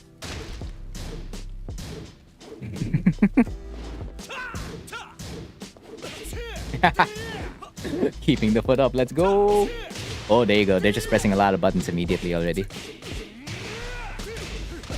It's just like, how come in the demonstration you were pressing buttons immediately instead of just like keeping the foot up for a reaction? Because I already got my reaction. That's the thing. The moment I got my reaction, it's game, set, match already. Round 4. And then I just have to do it a couple of times in between. You don't really have to keep your foot up. It's just one time or a couple of times and then that's it. Man, the delay is hurting this player so hard. Yeah, I like that. Do I play with viewers? Well, I mean, if you're all the way in France, I can't play you. Because I'm in the Philippines. I'm in Southeast Asia. We already know Tekken 7 does not have actual rollback. It has pseudo rollback. So I can't fight you because our connection's gonna be terrible. I only play with people within my region.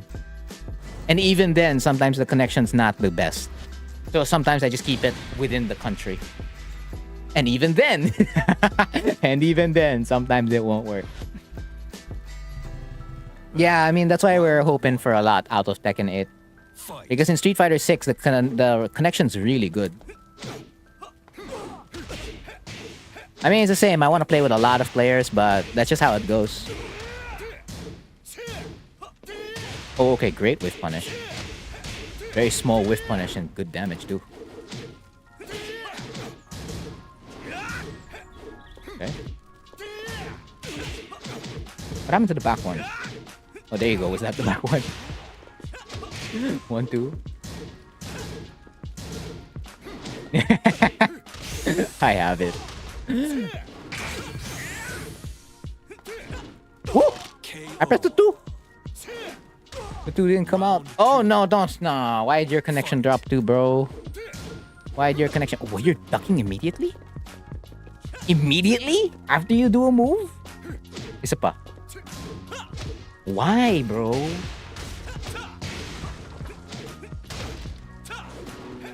Whoa, well standing 3.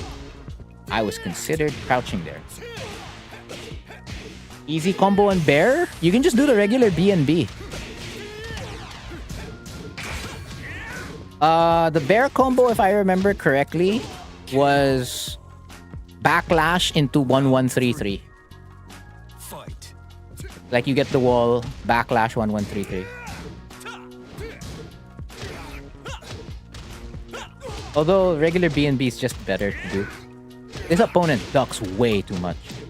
That's not even like affected by like keeping the foot up. They're just really a serial ducker. So that's not me affecting them. Or like whatever I'm doing. That's just them on their own. Round 4. They just the keeping the foot up only had like a small effect. Well, okay, this connection's bad. I'm leaving. I have to find a different opponent. I'm only getting bad connections, huh? That's how it always is. That's the struggle every Sunday. Finding a match that is actually okay in connection. I press. I don't think that works. Yeah, go figure. Final round. Fight.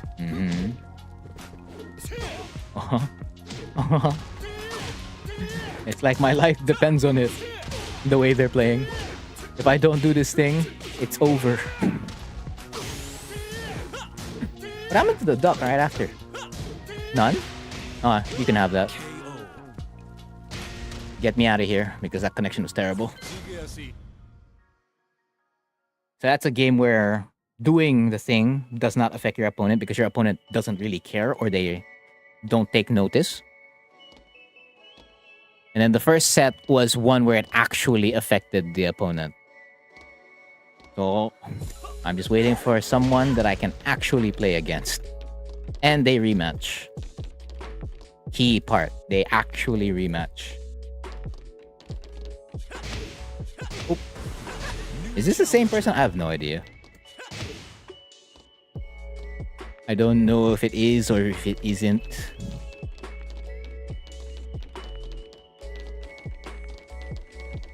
But we're here in warm-up. This is my favorite place in all of Tekken 7 Online.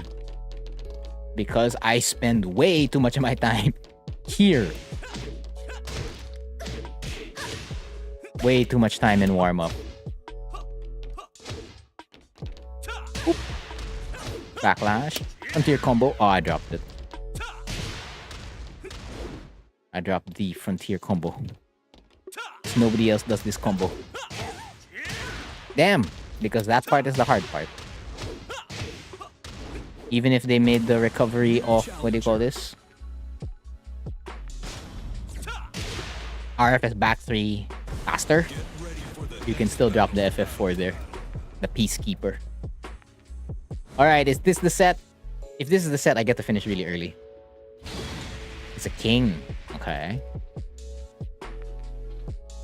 This might be. This could be. I'd appreciate it if it is.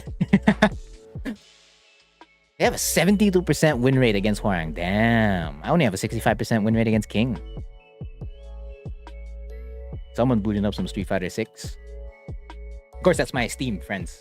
The notifications. Island Paradise. Ba, ba, ba, ba. Ba, ba. Let's go.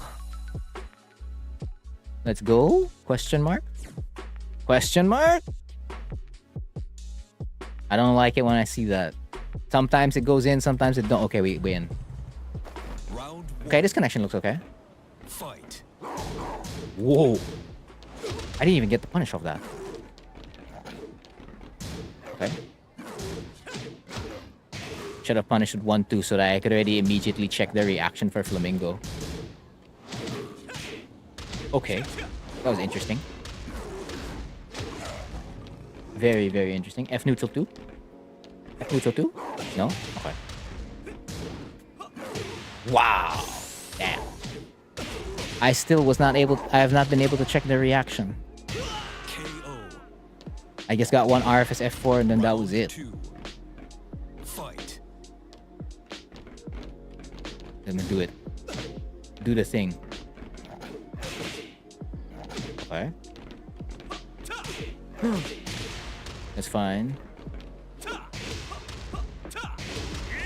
Oh, keep it up. Ah, all right. So it is possible to keep the foot up here. They're waiting. Well, that move is very, very long. It's gonna be like Steve back one. Like, you really have to press ahead of time already if you want to catch them. I don't understand. Then again, as much as I don't understand, I should just accept the fact that they're giving me free punishment all the time. So you're gonna press immediately? Thank you. Free reaction. Should have done for wall carry. Oh, anywhere? KO. Not just RFS F4? Anywhere? Okay. 4. So that means I should just press my buttons immediately. Don't even have to think about it anymore. There's no need to double check at all. Okay, they didn't know the punish. One. Oop. 1, 2. Oop, oop. Oh, it's fine. FC. FC, do it. You know you want to. Thank you. I actually might not even keep my foot up anymore. I might not. Because I already got the reaction I needed. Assuming they stay that way, of course. If they don't, then I keep the foot up again. That's just to double check where we're at.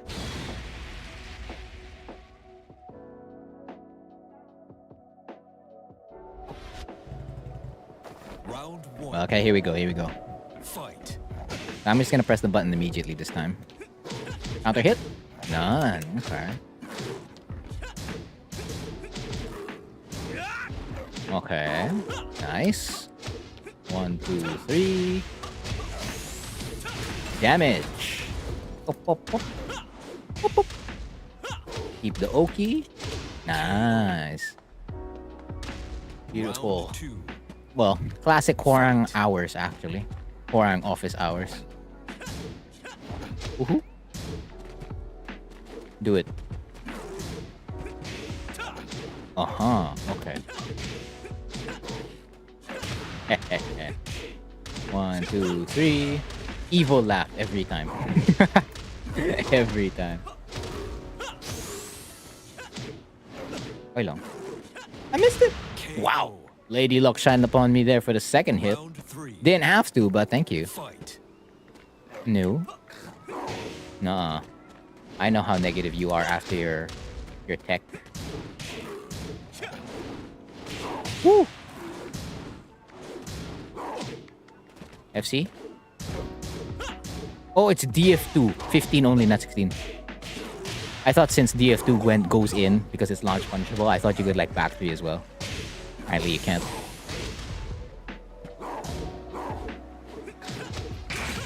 Okay, here we go. Press! Press! Yep. KO. That's already confirmed. Are they gonna rematch? No, they're not. Okay. So that's 3 sets that I played, or 3 games that I played. 3 opponents, and I still have to find one who will actually rematch. It's gonna take some time. The longest part of any of these streams. The gameplay part. Nope. Challenger. Because those guys don't rematch.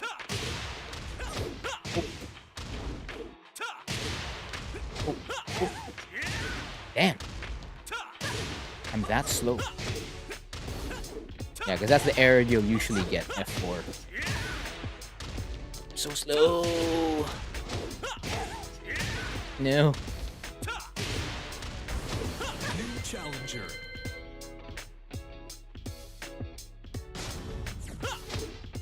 Ooh. Oh, wait a minute. Get ready for the Tail flip? battle. Oh wait, no, but backlash isn't a launcher, right? So that in that situation it won't work. A lay? Okay.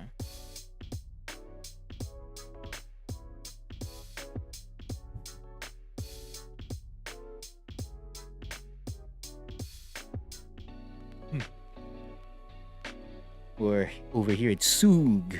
Home court advantage for Hwoarang. Because this is where his character episode happens. Along with, I guess, Devil Jin. Jin and Devil Jin. So Jin, Devil Jin, and Hwoarang. This is their home court. I guess including Shaheen. But Shaheen's is in G Corp, right? G Corp Helipad. Ah yes, the true Tekken 7 Fight. or the true Tekken custom. So I just want to hit you with Flamingo once. Keep it up. Oh, you're gonna wait for me? Confirm it again. Okay, that was not related to Flamingo at all. That was just lay things. Uh-huh. Thank you. That's a bad combo. They're gonna play dead. Like against lays, you'll always get the damage there. Like roughly 60 to 70% of the time. If they like doing play dead, you're always gonna get damage there. Fight. So they really have to like guess which one they want to take.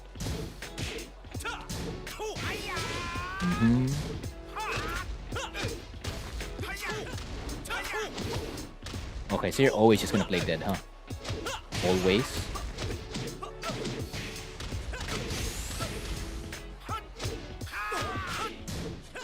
RA? KO. Did not RA. Round 3. Okay, I have my information already. Because I've kept the foot up a couple of times.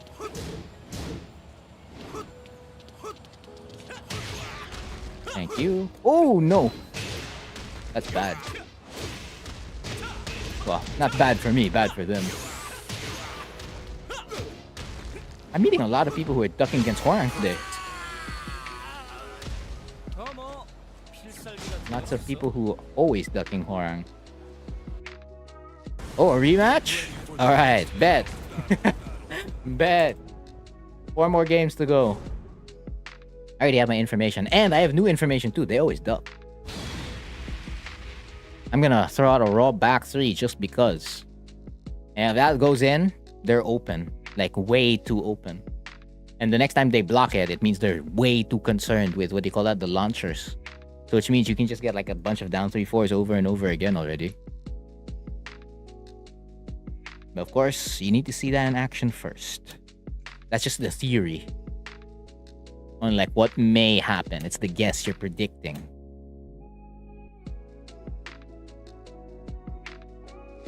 Is this gonna go in? Or is this gonna be like the 4th opponent where I don't get it? No, that's a little bit too long. That's a little bit too long for loading time. I know Tekken 7 has like long loading time. Like it takes a minute or 2 to get into the game. But sometimes you kind of like, you play the game online long enough, you kind of know when, yep, you kind of know when it's not anymore. Okay, they left me. Damn. So that's the 4th opponent. So now I have to wait again. New challenger.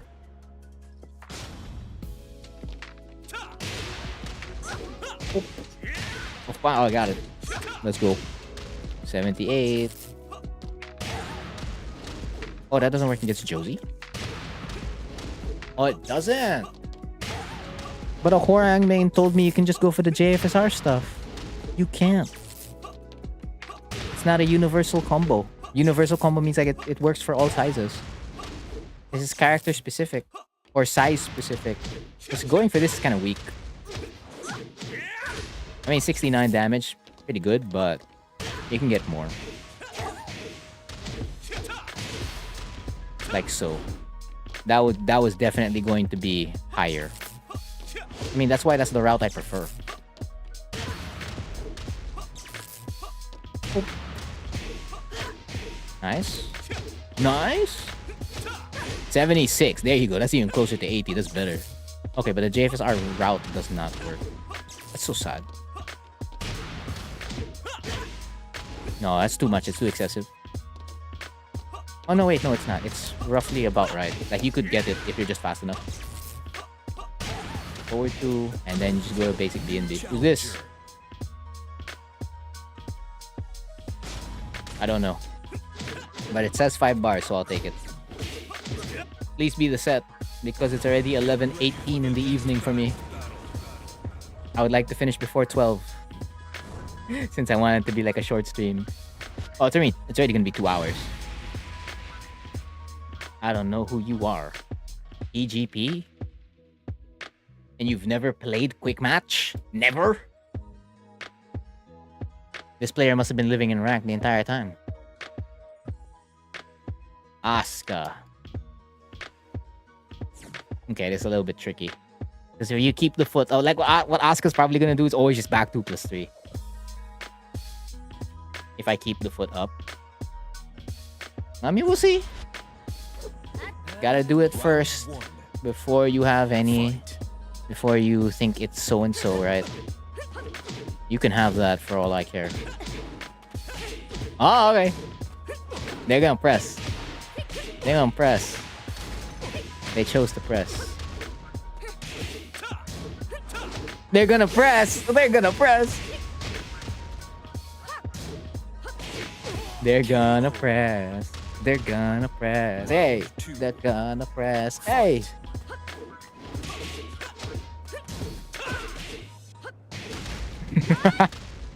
Oh, it's funny.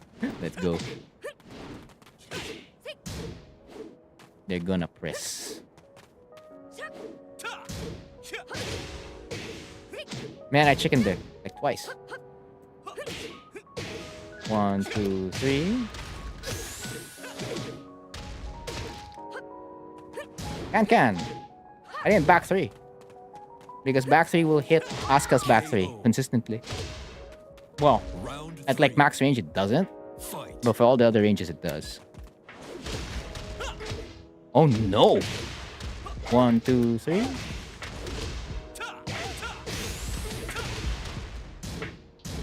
Okay, I'm good. I'm good. Whoa, down 1+2 na agad. KO. Round 4. Yeah, so that one round was worth. It was worth tanking. I tanked the draft. I tanked for the draft pick. 1, 2. Woo! I'm dead. Where does this go? No, I can react to that. Whoop. They nerfed that, but man, is it still a strong throw. Alright. Please be the set. Please be the set. Because I already got the reaction I needed for keeping the foot up. And then I can just use that to affect the rest of the game already. And then connect it to all the other stuff. You don't have to do it all the time. It's not like putting the foot down. You kind of like may want to do that from time to time. Keeping the foot up? Nah, you don't want to do that all the time. Oop, they press way too many buttons. Oop. Oh! Down 1+2? I didn't believe myself, but damn was I right. Cheesekeeper! I'm good. Cheesekeeper! Back 2+3. Back 2+3. Cheesekeeper! I don't got to do anything really. KO. Round 2. Can I keep it at 0? Probably gonna be like one of my mini goals. Can I keep it at 0? Their wins at 0 at least. Oh, no Tooth Fairy punish? That would have been big. So they don't have that kind of punishment. Oh yeah, they don't. They don't have that kind of punishment. Oh, oh, oh, you can have that. You can have that. Oh, oh.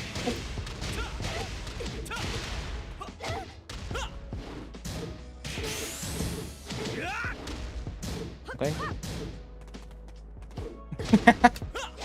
KO. So it's really, it's like it's really an all-in offense. That's where this player is at. All-in offense. I'm surprised like there's not a lot of what do you call that? Can or back 3.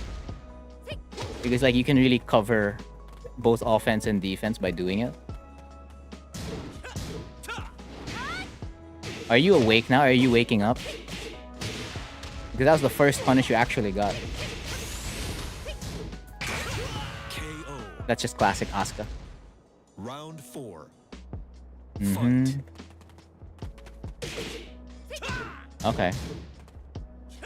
They keep repeating the same thing over and over again. Oh, back 3. Not forward 3. Whew. I threw tech. I threw tech something that wasn't even there. Woo! That's safe. Good thing I didn't press. Actually, I could have taken my turn. Never mind.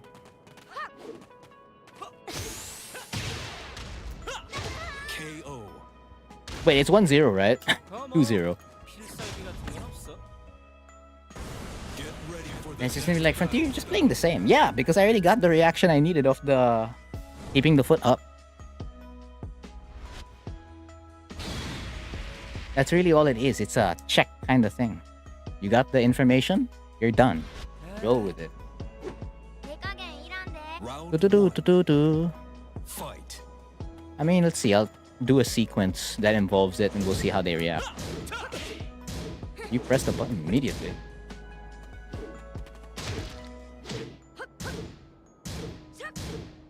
Can, back 3. Can, back 3. Can, back 3. No? No, okay. I feel like they do too many extra things, but that's just me. Yeah, punishment's probably not the thing they're really good at. 1, 2.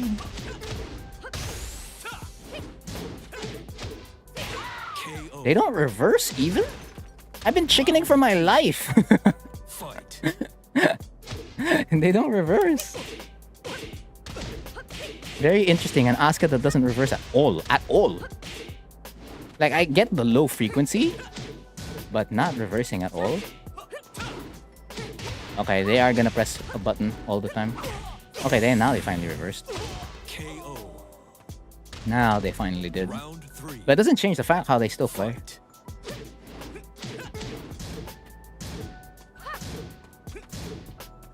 Actually, why am I playing safe against you? I don't have to.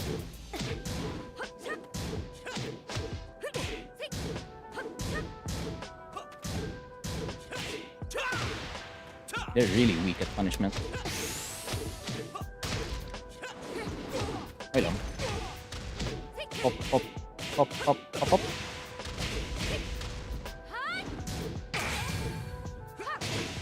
Hop, hop, hop, hop. Okay. Yep, it's just really an all-in offense. Round 4. All in. Fight. I don't know how many times I want to confirm it. So dumb of me to like actually. So I challenged, what do you call that? Their Oki 3 times in a row. It's probably pretty dumb of me. Perfect. Like really, really dumb of me. Like I didn't have to do that. Fight.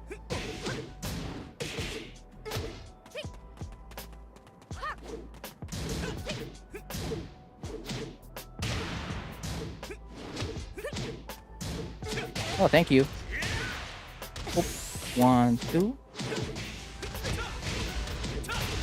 Air raid! KO. 3-0.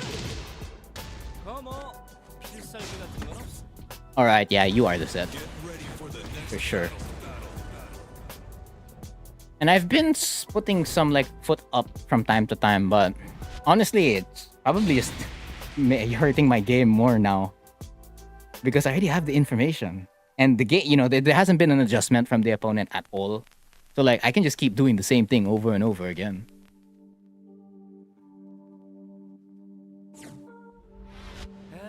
And I'll probably win off that, even if they get 1 or 2 games off me. round 1. If they're not really thinking. Fight.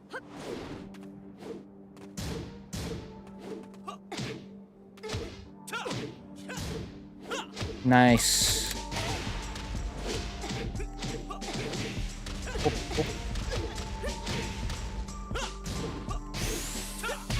KO. Okay, I was chickening there like crazy. Round 2. F3 4, F3, F1, F1 plus 3, F1 plus 3.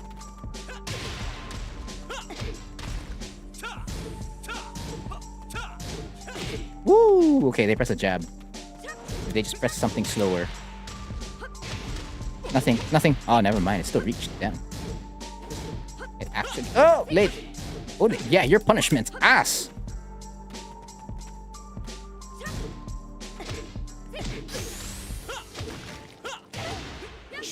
I already told you I was chickening for my life. Round 3. Fight. Again, anyone can get a shiny PNG. It ain't that hard. And yet, I can't get my Tekken God Omega.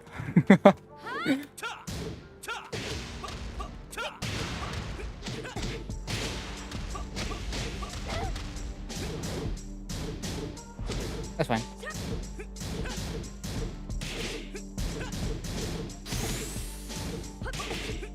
Damn.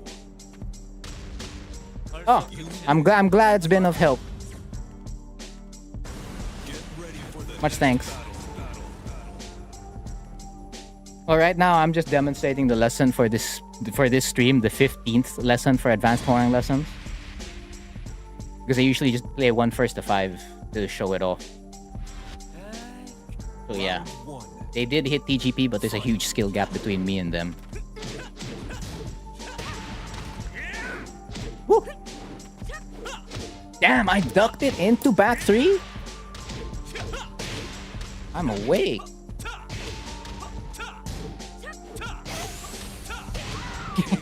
Okay, now I'm keeping the foot up even more often. Round 2. Ah, fun. Fight.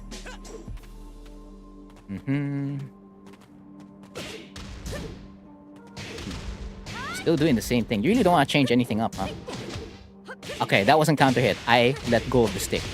For whatever reason. Oh, bawal. Not allowed to do that, huh? You're telling me there's a chance. I pressed back 1. Round 3. Pop, pop, pop, pop. Fight. Oh, nope. They don't have throw breaks either.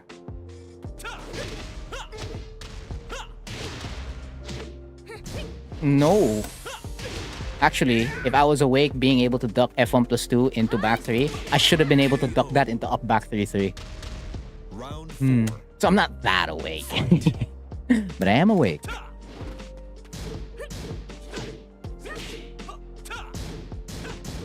Yeah, they don't know. You know, when I see that shiny PNG, I kind of just expect things. But at the same time, this is also expected. It's just a disappointment when I do see it. Like, I'm pretty disappointed. I'm like bummed out. Because these opponents that I get, like if I met them in rank, I'm pretty sure they would have ran already. Oh.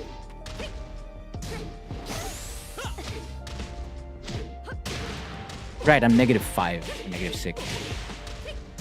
No, I mean you already won the set though, so we're even. You win. GG's, bro. 5-0.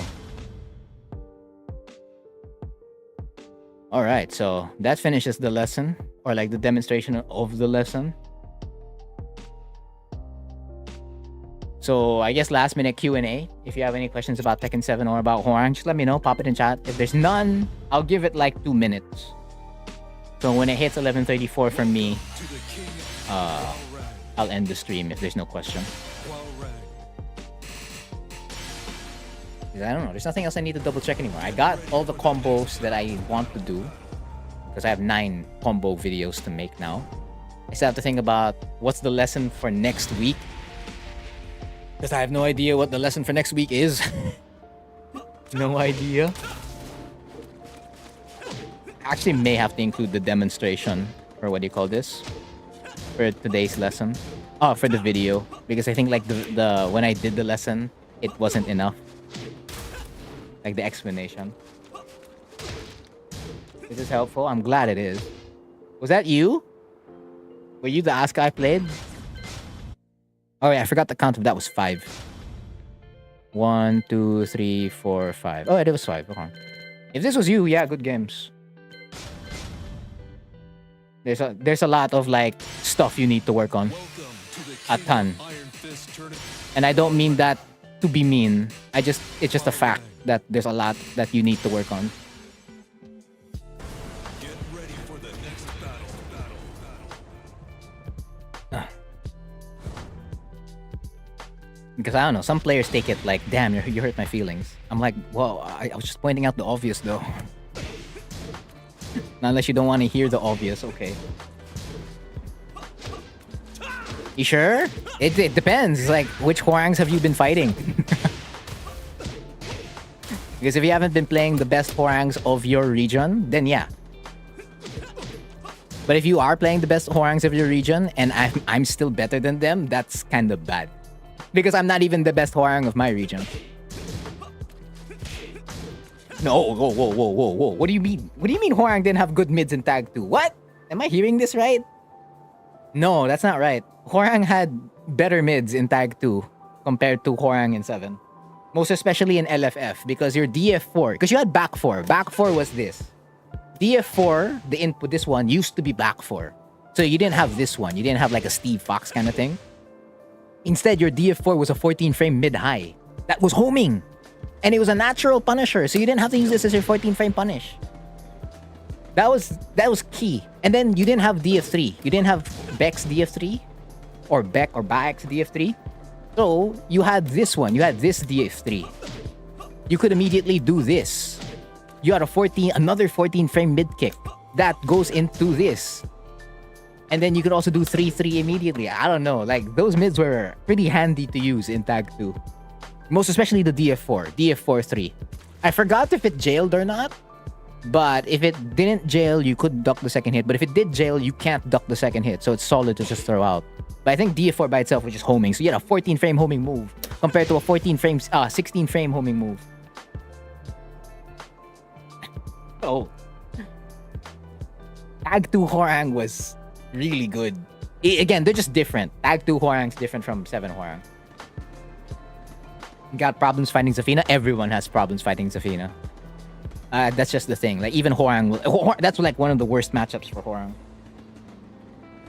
I'm confident playing like 90% of the Hwoarangs in your region. Even the best ones don't play like you. Okay, then damn. That means you're not in my region, right? Because if you're gonna say the best ones don't play like me, that probably means they're not at the same skill level. And we're not in the same region. Because if you said that and we're in the same region, I will be like, eyebrow raised. Huh? Because the best Hwoarang in my region beat me. Clean. It was close though. It's like every time you go to the TO, it was 0-2. But it was close though.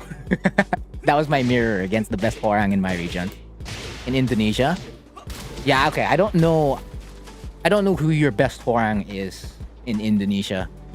Do you know this guy? I know this guy. I just forgot what region they're from. I don't know how you say this name. It's spelled Fareisshi. I don't know if he's Indonesia or Malaysia. I know he's within Southeast Asia. And he's one of the Hwoarangs that did catch my eye.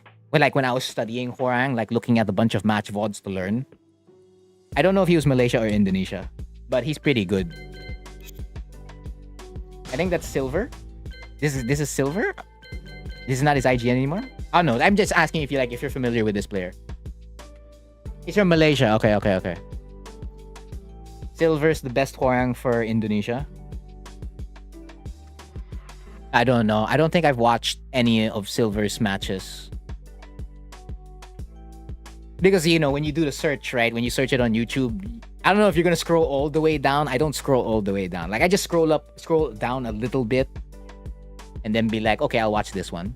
And then once I, have a name of a player that I really want to watch, I type that name and then see. And then if they have alternative IGNs, you put those as well. Well, I mean, it's not just me. I don't know. It's not just the Hwoarang experience that you gotta work on. Like, I was commenting the entire time when we were playing that you were very focused on offense. I think you were all in on offense the entire time. I didn't see much neutral or defense. because the amount of times you punched me, I think I can count it with one hand. Then again, granted, I wasn't doing anything that was really unsafe, but there were a bunch of whiffs that you could have caught. Not that you're supposed to catch every whiff all the time, like a robot, but if you want to get better at the game, you kind of have to be like a little bit like a robot. A little bit, just a little bit like a robot. I don't know, those are the main key points for like our set.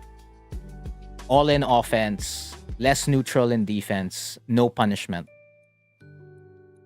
And then I guess the fourth one is adjustments. I barely saw any adjustments. There was one time I thought like, oh, okay, when you got a Tooth Fairy punish, like, oh, okay, are you waking up? Because some players, like, they like to play in a default way, regardless of who they're fighting. They like playing like this way, and then once they start losing, or like you beat them up a couple of times, they're like, okay, fine, I'll play the game. Like they shake their head like, oh, fine. I'll actually play the game.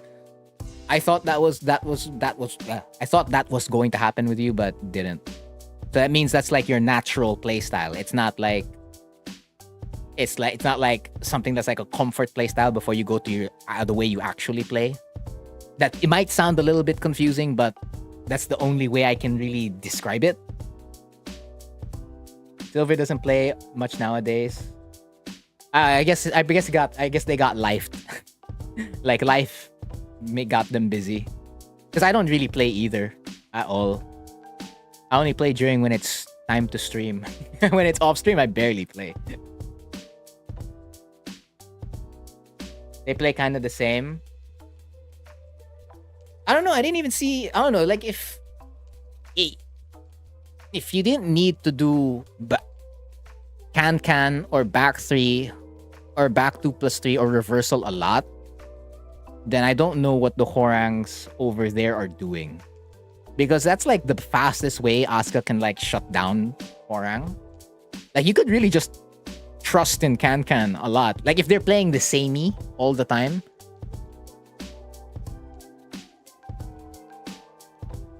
So I kind of like would figure that would come out in our set, but it didn't really come out in our set.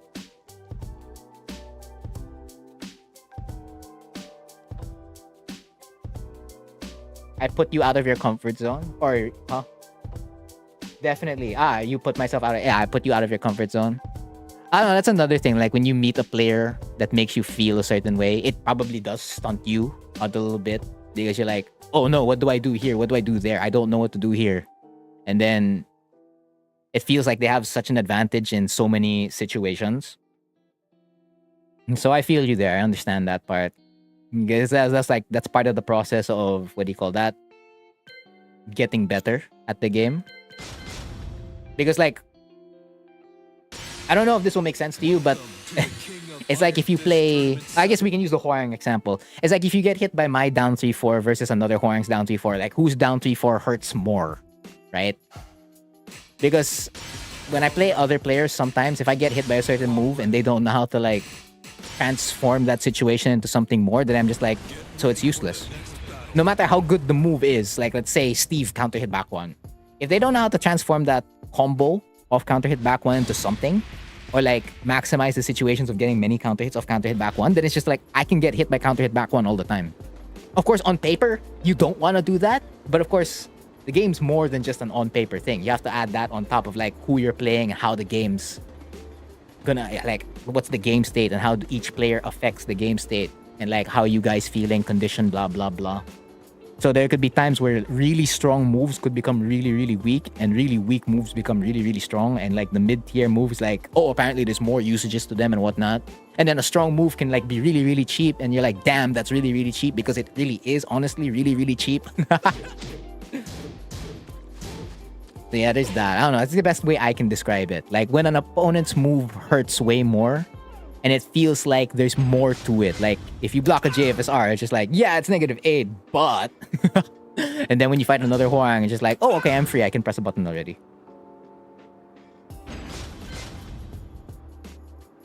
Even my friends tell me judging my character is my natural playstyle. Even my friends can tell, like, what characters I play based on your playstyle, you mean? I mean, yeah. Like, other players have told me I play very samey on like multiple characters, except this guy. It's only this character where I don't play the same. Everyone else I've kind of played the same way. Just very fundamental. It's like when Nee plays multiple characters, right? You can learn something from it, but at the same time, you know Nee's just Nee. He's just playing really fundamentally. And he's just like playing good Tekken. He's like, okay, throw out the check and then that's it. And then hit another low and then dash block, that's it. Like, yeah, that's Asuka gameplay, sure, but at the same time, it's also just fundamental Tekken. So you're not learning a lot of Asuka out of it. And then you have to watch other Asuka players. Like S-Line. Like, yeah, that's Asuka. Oh, okay. That's how you can transform that situation. Because when it's from someone who's just playing super fundamentals, like, That's why you gotta look at the character specialists who know how. Not saying the guys who play fundamentally can't, it's just that they're more geared to just playing fundamentally. It's reliable though. Eddie, Claudio, and Nock. Okay. That's not a character rotation I expected. Like Asuka, Claudio, okay, that kind of makes sense to me. But Asuka, Noctis, and Eddie, interesting. Interesting. You have an interesting group of characters there. It's not the combination like I expected. But if you do play the same off, like if I try to transpose that like Asuka gameplay to other characters, so I could probably guess how it works, but at the end of the day, I'd still need to see it in order to like really know or like to confirm what I'm thinking.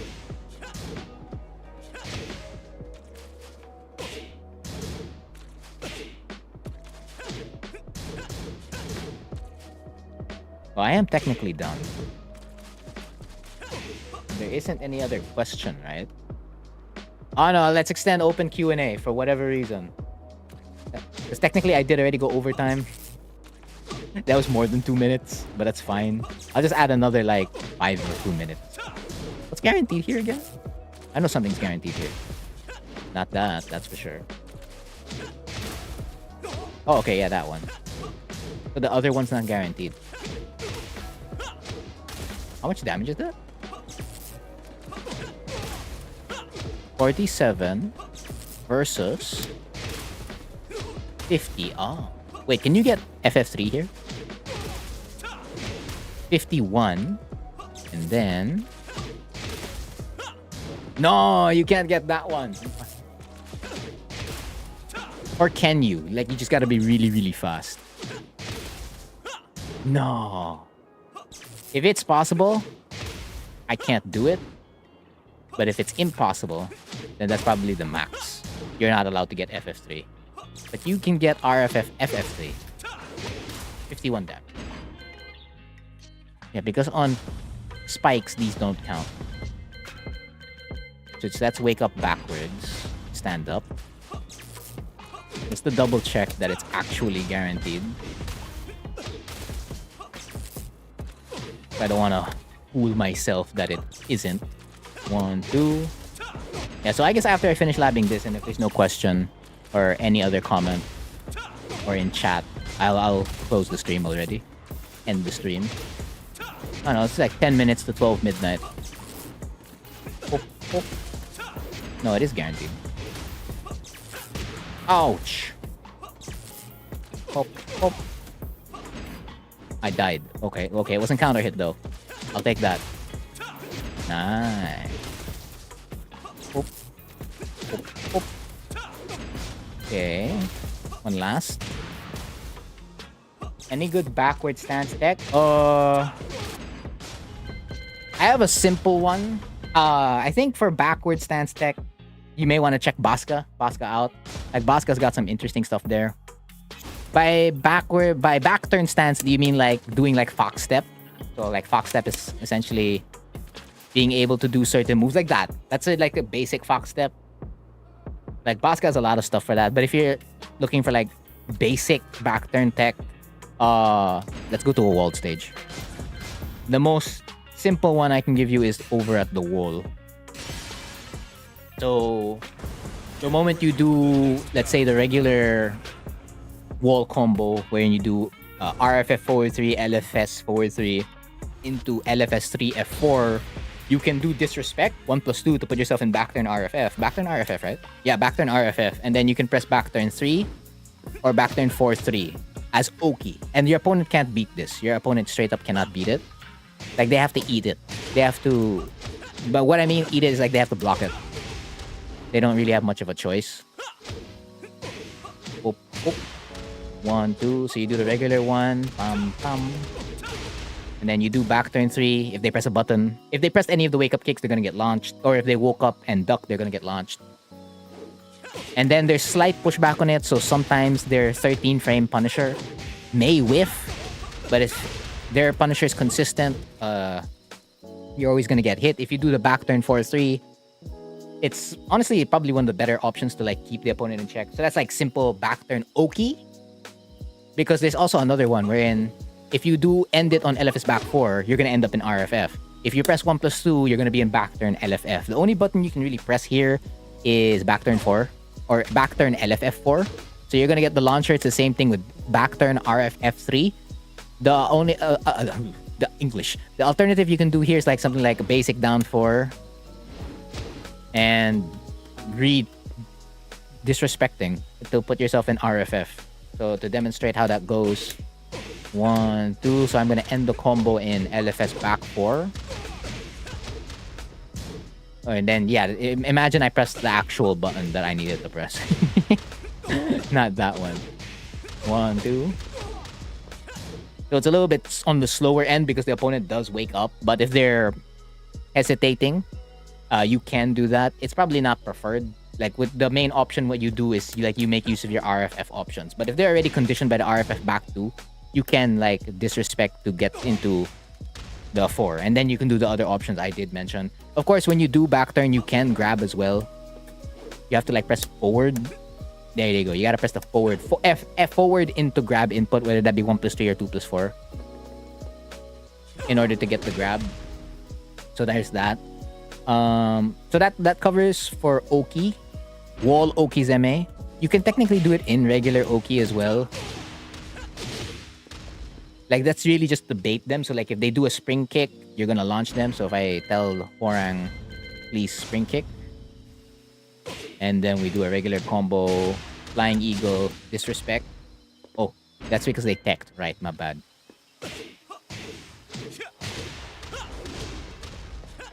Like that.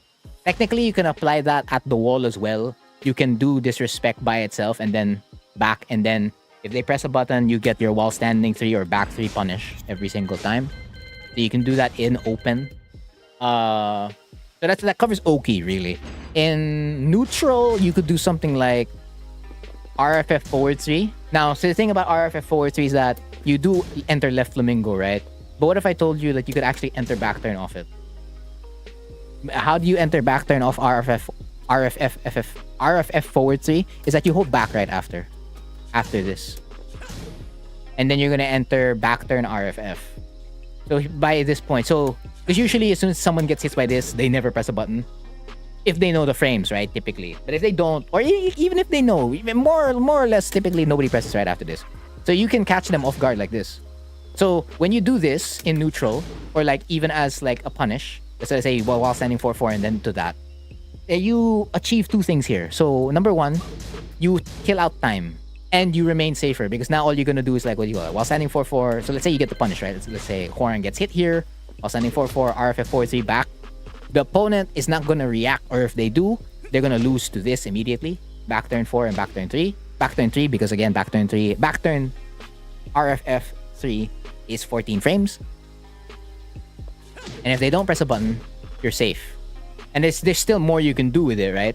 So by safe is because you're gonna hold back and then you're gonna be in RFF. So you move from back turn RFF to RFF and then you can block. The other one is you can still include more mind games. So again, you can back turn RFF, right? You can hold down, and then when you hold up, you're gonna go back to, or let go of the stick or let go of the pad or whatever. Basically, once you let go of down, you're gonna be in back turn LFF, and then you can do it again. Like if they're not back dashing away from you, so you can technically do this at the wall as like pressure, or like let's say you punish the low, and then you can do like that. It's the same thing. Like on Oki, you can disrespect and then go like that. Oh, what you gonna do? What you gonna do? And then you can surprise them. Yeah, like just like that. That's like the main stuff you can do with it in neutral or like in open. It's really more designed for like Oki, but you can do it in neutral off RFF forward 3. It's a very clean way to do it. Another one is like just straight up going back turn. Like you know how the Lays do the haha step, and like how Ling enters back turn and then AOP, and like how Feng does Kempo and stuff like that to enter back turn manually, and Lucky Chloe entering back turn manually. You can do the same thing as Hwoarang. Just enter back turn manually out of nowhere. Show them that you have a very, I don't know, cheesy Hwoarang. It's just like, oh, what am I gonna do? I personally don't like using this. I've never really used it as much. But if you can become successful with it, there is a possibility this could work.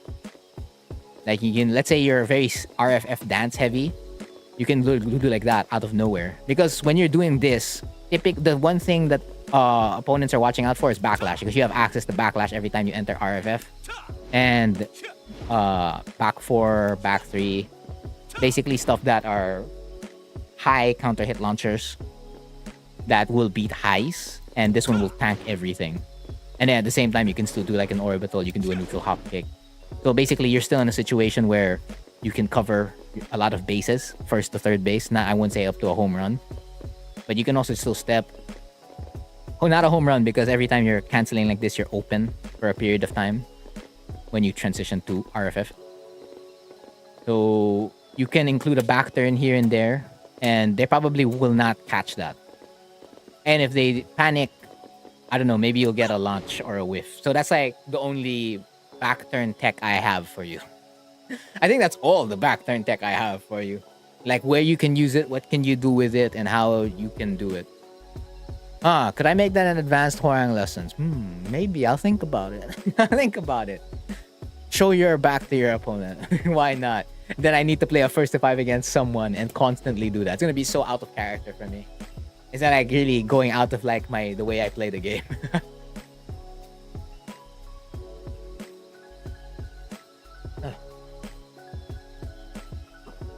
I hope that answered your question, Poison. Wah. Oh, bawal. That doesn't work. Unblockables? You mean setting up the unblockables? I don't have much really for the unblockables. Like for the left flamingo unblockable, what you could do here is, let's say you get a combo, and then you basically use it as Oki, because this is like the main way to use it anyway.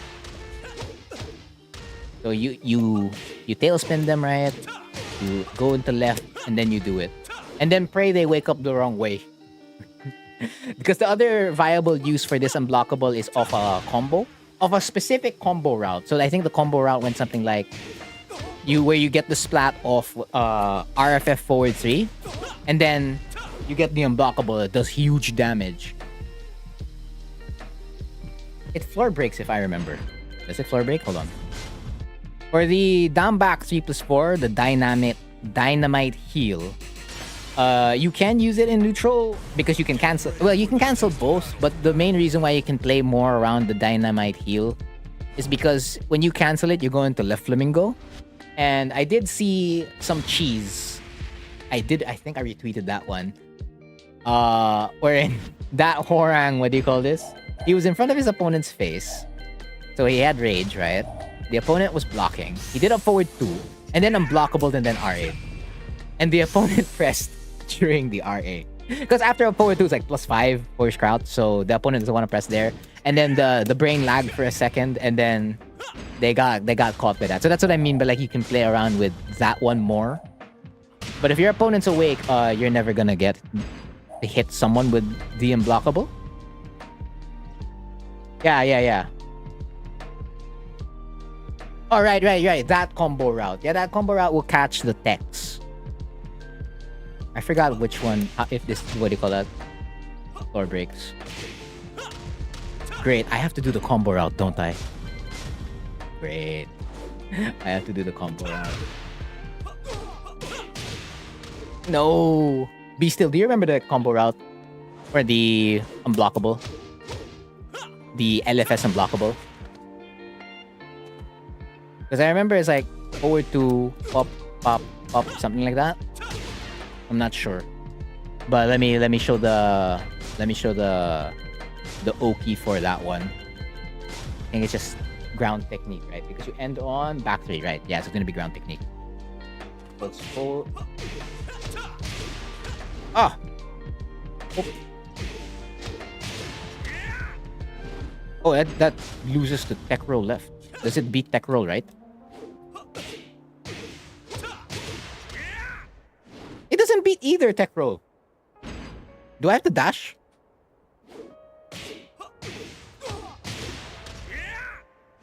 It just whiffs. Yeah, I remember it's very spacing specific. It's a bit easier if you're off axis to the right. The timing on... Yeah, that's what I recall. Because I remember it was like guaranteed. But there's a reason why I never did it. Because if I mess it up, you lose how much damage? Yeah, you only did 42 damage compared to like... What's my weak combo? Yeah, I still get 52. Compared to that. I don't know, against the Bears, I'll do it. Because the Bears, it's pretty much guaranteed.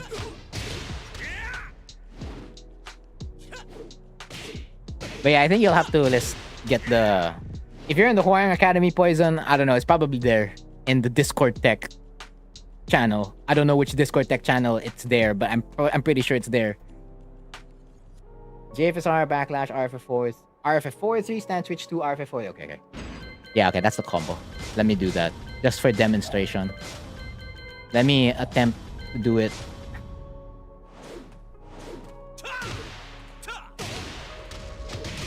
Oh, I have to be farther.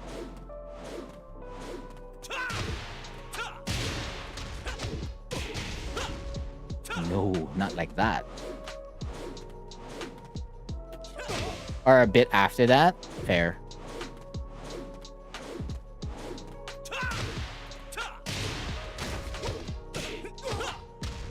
Right, you need the splat to be perfect.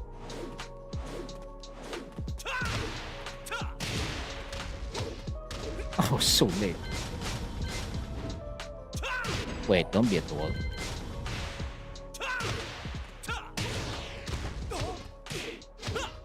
Okay, let's go to a regular stage. Forget the floor break.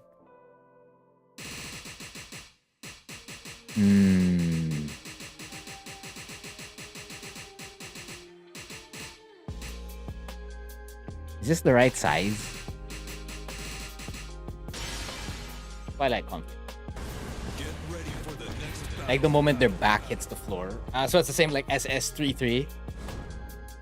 Easier to set up with the Dushima. Really? So I went to the wrong place then, huh? Whoops. Whoops. Yeah. So you're using the stage. You're using the stage environment. It's like just get all the way to this point and then you're good. Yeah, so it has to be a smaller stage. Mishima Dojo. At least that's how you do it. Fair. Oh.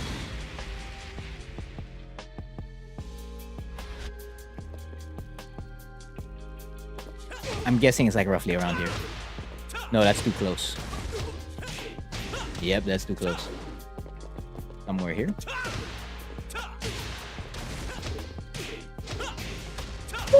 There you go. So that's basically the main usage for the left unblockable. You see, that's 101 damage. That's crazy off JFSR.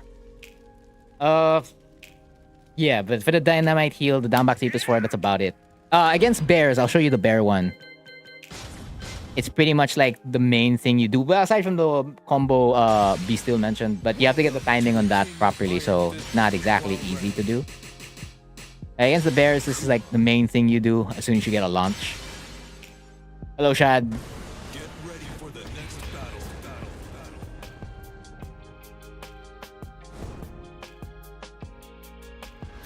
Yeah, easy money. It does so much damage. Although I never get it. So when you get the bears, you launch them. You just straight up unblockable. Oh. You straight up unblockable, and they pretty much eat the damage. Of course, it's not 139 damage. It is roughly... Oh wait, if I'm gonna get the actual damage, let me do the Season 1 B&B. Yeah, it's roughly 86 damage. That's the good... So that's basically the main usage for both unblockables. You can't really do anything outside for this one. Although it does cancel a lot faster compared to this one, I would say. Oh no, let's double check that if it does. Like, up to when is Hwoarang open?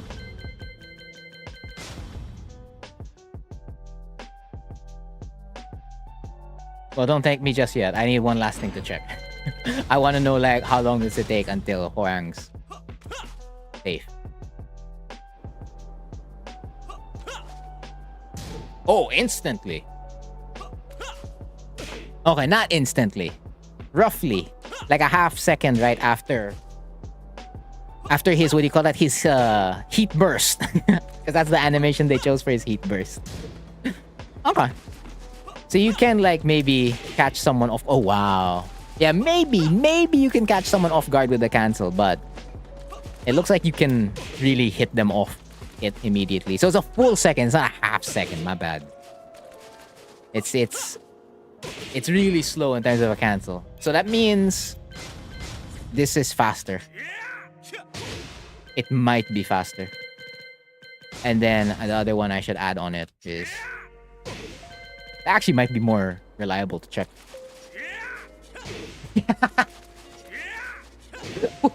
Okay, yeah. So this one's just like more evasive, period. Oh, okay. So they have roughly around the same cancel frames then. It's a full second for it to cancel. So if the opponent is really, really late, then that's when you'll get caught.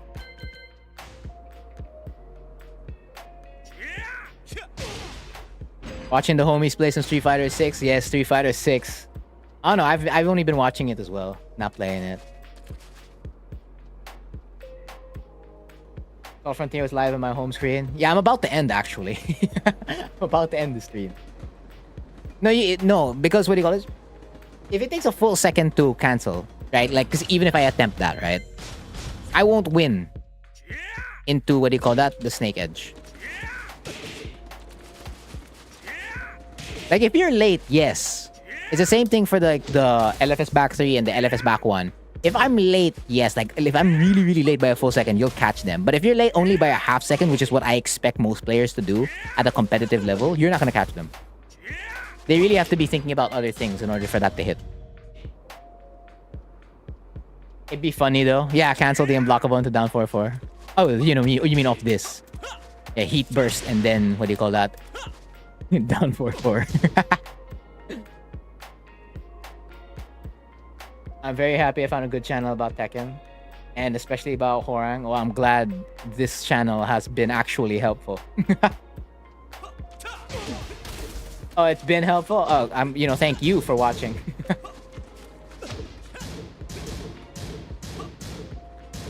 I don't know everything. I just know, like, 99% of Hwoarang stuff. But that's not everything. I don't know 100% of Hwoarang. But I definitely know a huge chunk about him. Because this character took away how many years of my life? And I guess the lives of how many other players? That's just how it is when you want to master a character. You just play the game and you keep thinking about the game and the character you play.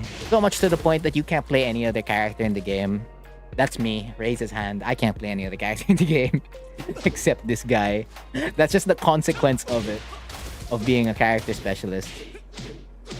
A character specialist who's really a character specialist. Because there are character specialists out there who can still play other characters at a really good level. Me, no, I can't. It's really only this guy. That's why when people know they're fighting me, it's just like, yeah, it's gonna be Hwoarang. Then when it's not Hwoarang, it's just like, okay, that means I'm just playing against like fundamental Frontier. That's it. Because I don't have anything special on Miguel. I don't got anything special on Steve. Nothing.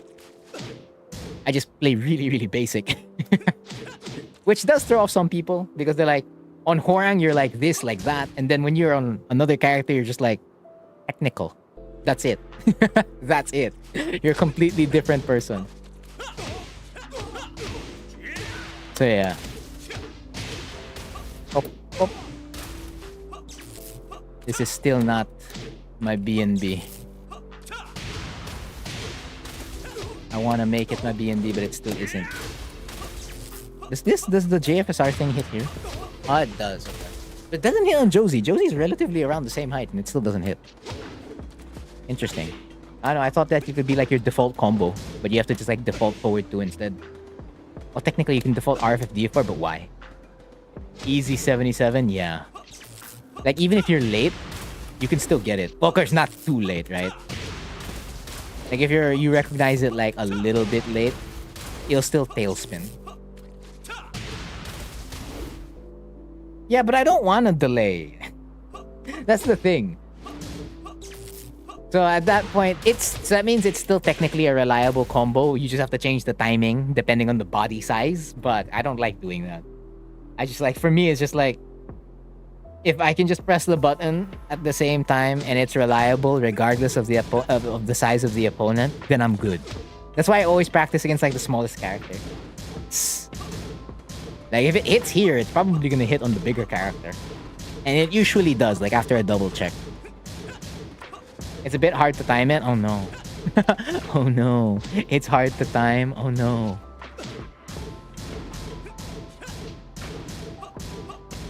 It's why you never do. Oh, I actually do. This is not hard to time. This is fine. Yeah, but I get what you mean. Like it's a hassle, so you end up doing down back 4 all the time. But every time I do down back 4, I'm like, oh damn it, I missed. Then I have to like tell myself to wake up and then do forward 2. If I don't do forward 2, I do while standing 4. Because this is the combo you'll typically get. And that's 64 damage. Versus, what's the forward 2 one? 64 versus... Oh, never mind. Enough. Oh, they're comparable. 64 to 66 is a 2-point damage difference. Then if you do it the basic... This one, the basic down back 4 one, which is pretty reliable. Which is why every Hwoarang goes for it. Oh wow, actually it's better. Never mind. You should probably just stick with down back 4. If it's gonna end up at... So it's 66, 65, 64. Damn, I didn't know it was 65 damage. It's actually 65 damage? That's sick. 62. Ah, wow.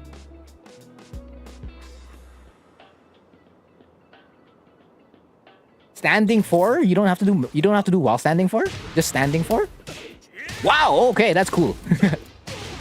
So it's essentially the same combo as what I did then. It's the same thing as like while standing 4. Not much of a combo difference. Wait, what? So this is 64 damage off the while standing 4. So you're how much damage?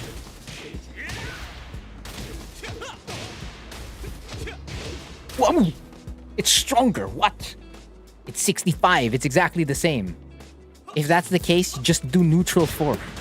Oh, I guess don't do neutral 4. I mean, you can... Oh, whoa, okay. Not consistent. Huh.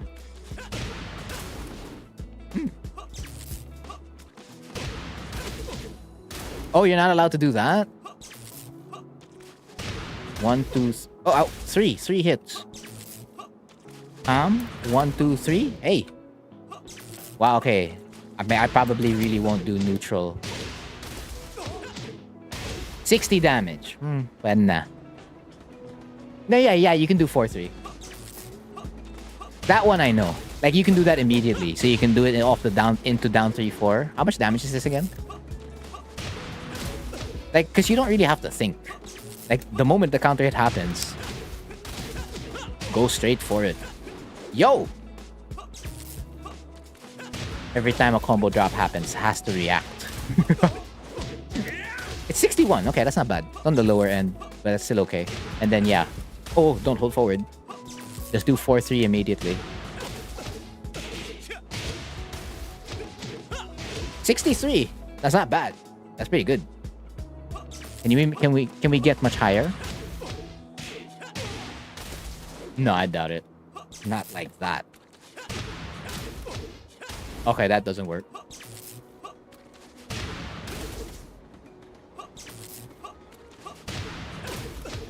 Oh. 63! Woo! Okay, yeah, that's pretty good. There was something else. There's always something. You're not allowed to do 2? Damn. That's always like the adjustment I love doing with combos. Instead of doing... If you're supposed to do 1-2, I want to just change it to 2. But man, you're not allowed to do the 2 there, huh? You're not allowed to? Damn. Doesn't even hit. Of course, you can do down back 4-4, but I don't think that's the play. That doesn't look like the play. 59 damage, and that can go up to 60 if you do dash up jab into DFT plus 4, but there's no way I'm doing that. Switching RFF and doing RFF pickup. Oh, yeah, that's off this. That's 64 damage. But that's off down back 4. It was either some just frame stuff or only work from up D plus 4. The up D plus 4 one, that's the Peacekeeper. That's the just frame one. Like, if you're not on point, you won't get the Peacekeeper here ever. That doesn't work on the axe kick anymore. On straight axis. On straight axis, it doesn't work anymore. It used to before it was when it was a natural hitting launcher. When it's side axis, that's when you can get the Peacekeeper. But how are you supposed to know when it's side axis or not? Well, technically, I guess you can because there are players who are able to figure out whether they're on side axis or not. But for me, there's no way I'm ever figuring out like, oh yeah, that was a side axis axe kick. And I think it works on both side axes. Oh no, it's only left. It's not side axis, right? Yeah, it only works on the left side. It doesn't work against, what do you call that? The right side.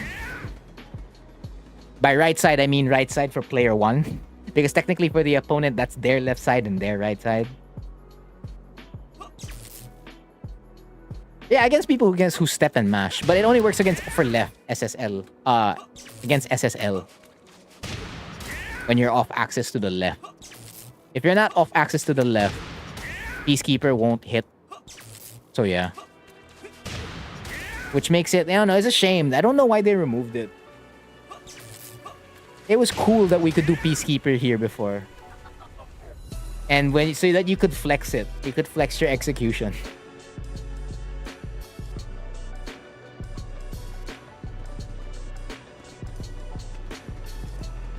Set the dummy to block first, then SSL, do 1, 2, 4.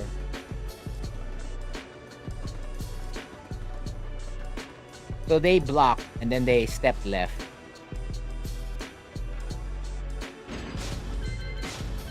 Okay. Wait. Okay, not that one. You have to SSR, my bad. Because I'm going here. So it means that they have to step... No, wait. That doesn't sound right. They have to step... Oh, no, yeah, you're right. They have to step left. Okay. Because it's just gonna whiff. Okay, it's just gonna whiff. Hey, it's gonna whiff either way. Wait, no, they have to hit first. Get hit first. Oh, yeah, okay, there you go. It's slightly off axis. The problem is it has to register as a counter hit. How do I do that? Oh! Oh! Okay, yeah. But there's no way, bro. Like, I'm gonna be able to recognize this instantly. There's no way I'll be able to recognize this at the instant. Like, because to me, if they're stepping, I'm just gonna take advantage of the fact that they're stepping. I won't know if they step in the midst of getting hit of RFS DF4. Because to me, this only screams like, oh, they stepped and they pressed a button. So I'm just gonna get my guaranteed damage. I don't think I'd ever go for optimal. Okay, wait. So that's SSL, SSR. Nah. I mean, I guess if you have a super hard read, probably. Or if you're God. But we're just human. Lowly humans that press buttons. Oh, okay. Yeah, it's not SSR. It won't work. Such a shame. I don't know why they nerfed this part of the combo. Such an unintentional nerf.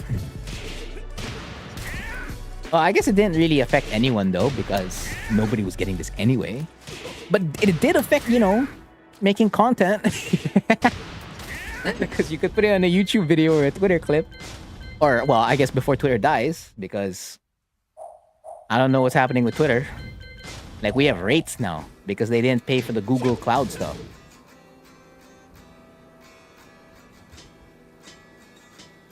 After learning all the attacks, frame data, and what can be interrupted, what can be ducked, blah, blah, blah, I'm pretty afraid to press any button.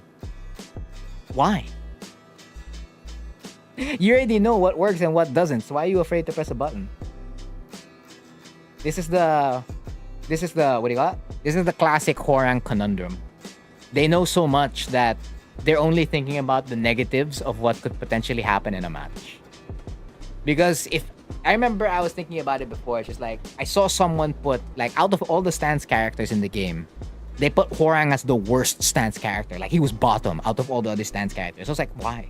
So I thought about it, and like, in the most negative way, if like, the opponent had the best defense, like, if you get hit by 1-2-4, this means nothing, that means nothing. Oh, okay, you can get out of this, you can get out of that. Like, yeah, understandable. But at the same time, you won't be able to accomplish something if you don't press a button. Let's make that clear. You can't accomplish something in this game if you don't press a button. So, you cannot hold yourself back from pressing a button because you need to press a button. Because if you're only going to punish, right? I'm going to take it to the extreme, right? I'm going to interpret it in such an extreme way wherein if you're only going to punish, so let's say round 1 start, right? You're just going to backdash and wait and then do like a little poke, a down back 3, a while standing for a DF1 and just really wait for an opening. Like say they whiff, you back 3 and then the moment they punish, they finally press something unsafe or you get a short whiff punish here. That's when you attempt the mix-up, right? That's the only time you do. You know what's gonna happen to you in that set? Your opponent's gonna recognize the fact that you're always just gonna give them space. So now they can keep attacking you. So now you're in a situation where the opponent's attacking you non-stop. And it's hard for you to keep your neutral. Because you're only doing small stuff. Not that you can't keep your neutral with small stuff, but I'm taking it to the extreme where it fails, alright? And then number 2, since you're only getting your damage off punishes, if you meet someone who either is a turtle or not, but they recognize the fact that you'll never hit them, that means they can play your game by just doing one basic poker here or get one big mix-up, and then they can just sit on it. And then they won. Because you're too afraid to press a button. So like those are the extremes of what could happen, right? Because you're too afraid to press buttons despite having the knowledge for it. Like, so like what B still suggested is like formulate a game plan, right? So if you want to play like extremely safe with Hwoarang, you can play extremely safe. So like, as I mentioned earlier, like you could just do like DF2, DF1+2, like stay safe with like small Tekken on Hwoarang. And then you keep it like your flamingo options are the safest ones. You're always picking the safest flamingo options. And that's how you're gonna do it. You're gonna do a process of elimination through safe flamingo mix-ups and options. So if you get a down T4 on hit, you're only pressing this. You're only pressing that if the opponent doesn't have a backswing blow. That avoids, what do you call that? The axe kick. Because if you play Feng Wei, that he can avoid that. He's gonna back forward 1. So at that point, you're gonna tell him, hey, here's the chop, or like, here's the power crush. So you boil it down to like, what's the safest and most guaranteed option you're allowed to press in that situation. And if the opponent blocks it enough times, right? So let's say you down 3-4, RFS DF4, and they always block it, you go to the second best option you're allowed to run. You don't go for like, okay, they're stand blocking, right? So I'll hell sweep. No, you might get blocked because that's what you're thinking about, right? You're afraid of that. So you go for the next second best option. You RFS 2. And then now you're back in a situation where you're allowed to throw out a safe mid check or gamble on a down 3-4. And gambling on down 3-4 is okay. And then you can do like another axe kick. And then you can back off, play some neutral again. Let's say you get a forward 2 on hit. You don't want to experiment on it. right? You don't want to do a high, you don't want to do a low. But the most guaranteed option you can do after a forward 2, because again, it's +9. They can't step, they can't do anything, they can't press a button, unless they have a reversal or a parry. So you do RFF DF4, they can't step that. Oh, at +7, they can't step again. You know why? Because they can't step that. They can't step for RFS1. So essentially, they're locked here. So if you get a forward 2 and you recognize your forward 2 hit, you're going to RFF DF4 and RFS1 immediately. You're not even going to think about it. Just go straight for the guaranteed option. And then the moment they don't backdash here on a process of elimination, that means right over here, this RFS part, you can axe kick, or you can RFS2, and then you get the option to down D4 again. Or if they really don't press anything, you can now down D4 here again. So it's like that. You go extremely, extremely safe on every single opportunity in Flamingo or any other option. Like if you get a DF1 on block, you get a jab on block, blah, blah, blah, this, that. Like what's the safest, best option I can potentially run? And then what's the second best option I can run? And then what's the third option that can be like the mix-up beside all of this?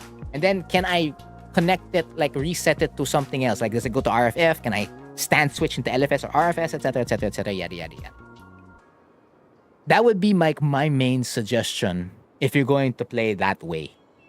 Like, make it the safest thing in the world. Good evening, Eagle Man. I'm actually about to end. I say that, but that's like 30 or 40 minutes ago that I said I was about to end. I don't know, we were just talking over here and I answered another person's question. I'll give it another 2 minutes. Another 2 minutes for the open Q&A. Because today's lesson was, what do you call that? About keeping the foot up in Flamingo. Little counterintuitive, but yeah. And the thing is, you're not really keeping the foot up all the time. I don't know, like editing this lesson or like turning it into a video is probably going to be a little bit tricky, but I'll see what I can do. Because I think I need to include the actual demonstration in order for like people to actually understand it. If they watch the video the whole way through. Because based on my analytics, people don't watch the video the whole way through. They don't. Well, most people don't. It doesn't mean there aren't people who do. But most people don't. Like the people who watch it. They probably just look at the timestamps and be like, okay, what's the most interesting thing here? And then watch that part and then they're good. Alright, 1 minute has passed. I'm keeping track of the time. That way I actually end. Wah. Oh. Wah. Oh, oh, oh, oh. Wah. That doesn't work. Wah. Oh, that's right. That could be a JFSR combo in Tekken 8. That's so ugly. Nah, just backlash. Just backlash. That's what you're supposed to do. 1, 2. Oh, wait. Oh, I canceled it. I wonder if that transition still exists in 8. And it's already July, right? So closed network test will be soon. I think it's the second week. Yeah, because the second closed network test is on the last week of July, right? Or second to the last week of July. So they're both at the middle.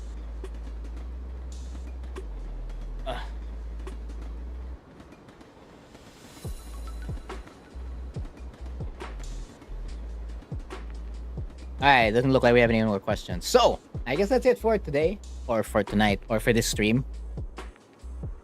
So again, I've been Frontier. And that has been the cheese for today. Again, as always, thank you for watching. What is Frontier eating? Look at that. Oh, trying to counter. He's gonna take a round of match Okay. from PvE 8K. Frontier. Okay. You know, KND Frontier being one of those guys that really carry the banner of Hwoarang and really just post a lot of tech on this character. They're making it a long day for iRobot. Let's see if he can close it out. Oh my goodness, no, the round goes on. Blue stuff out. Okay, cool. Watch out. Oh my god! Crushed it!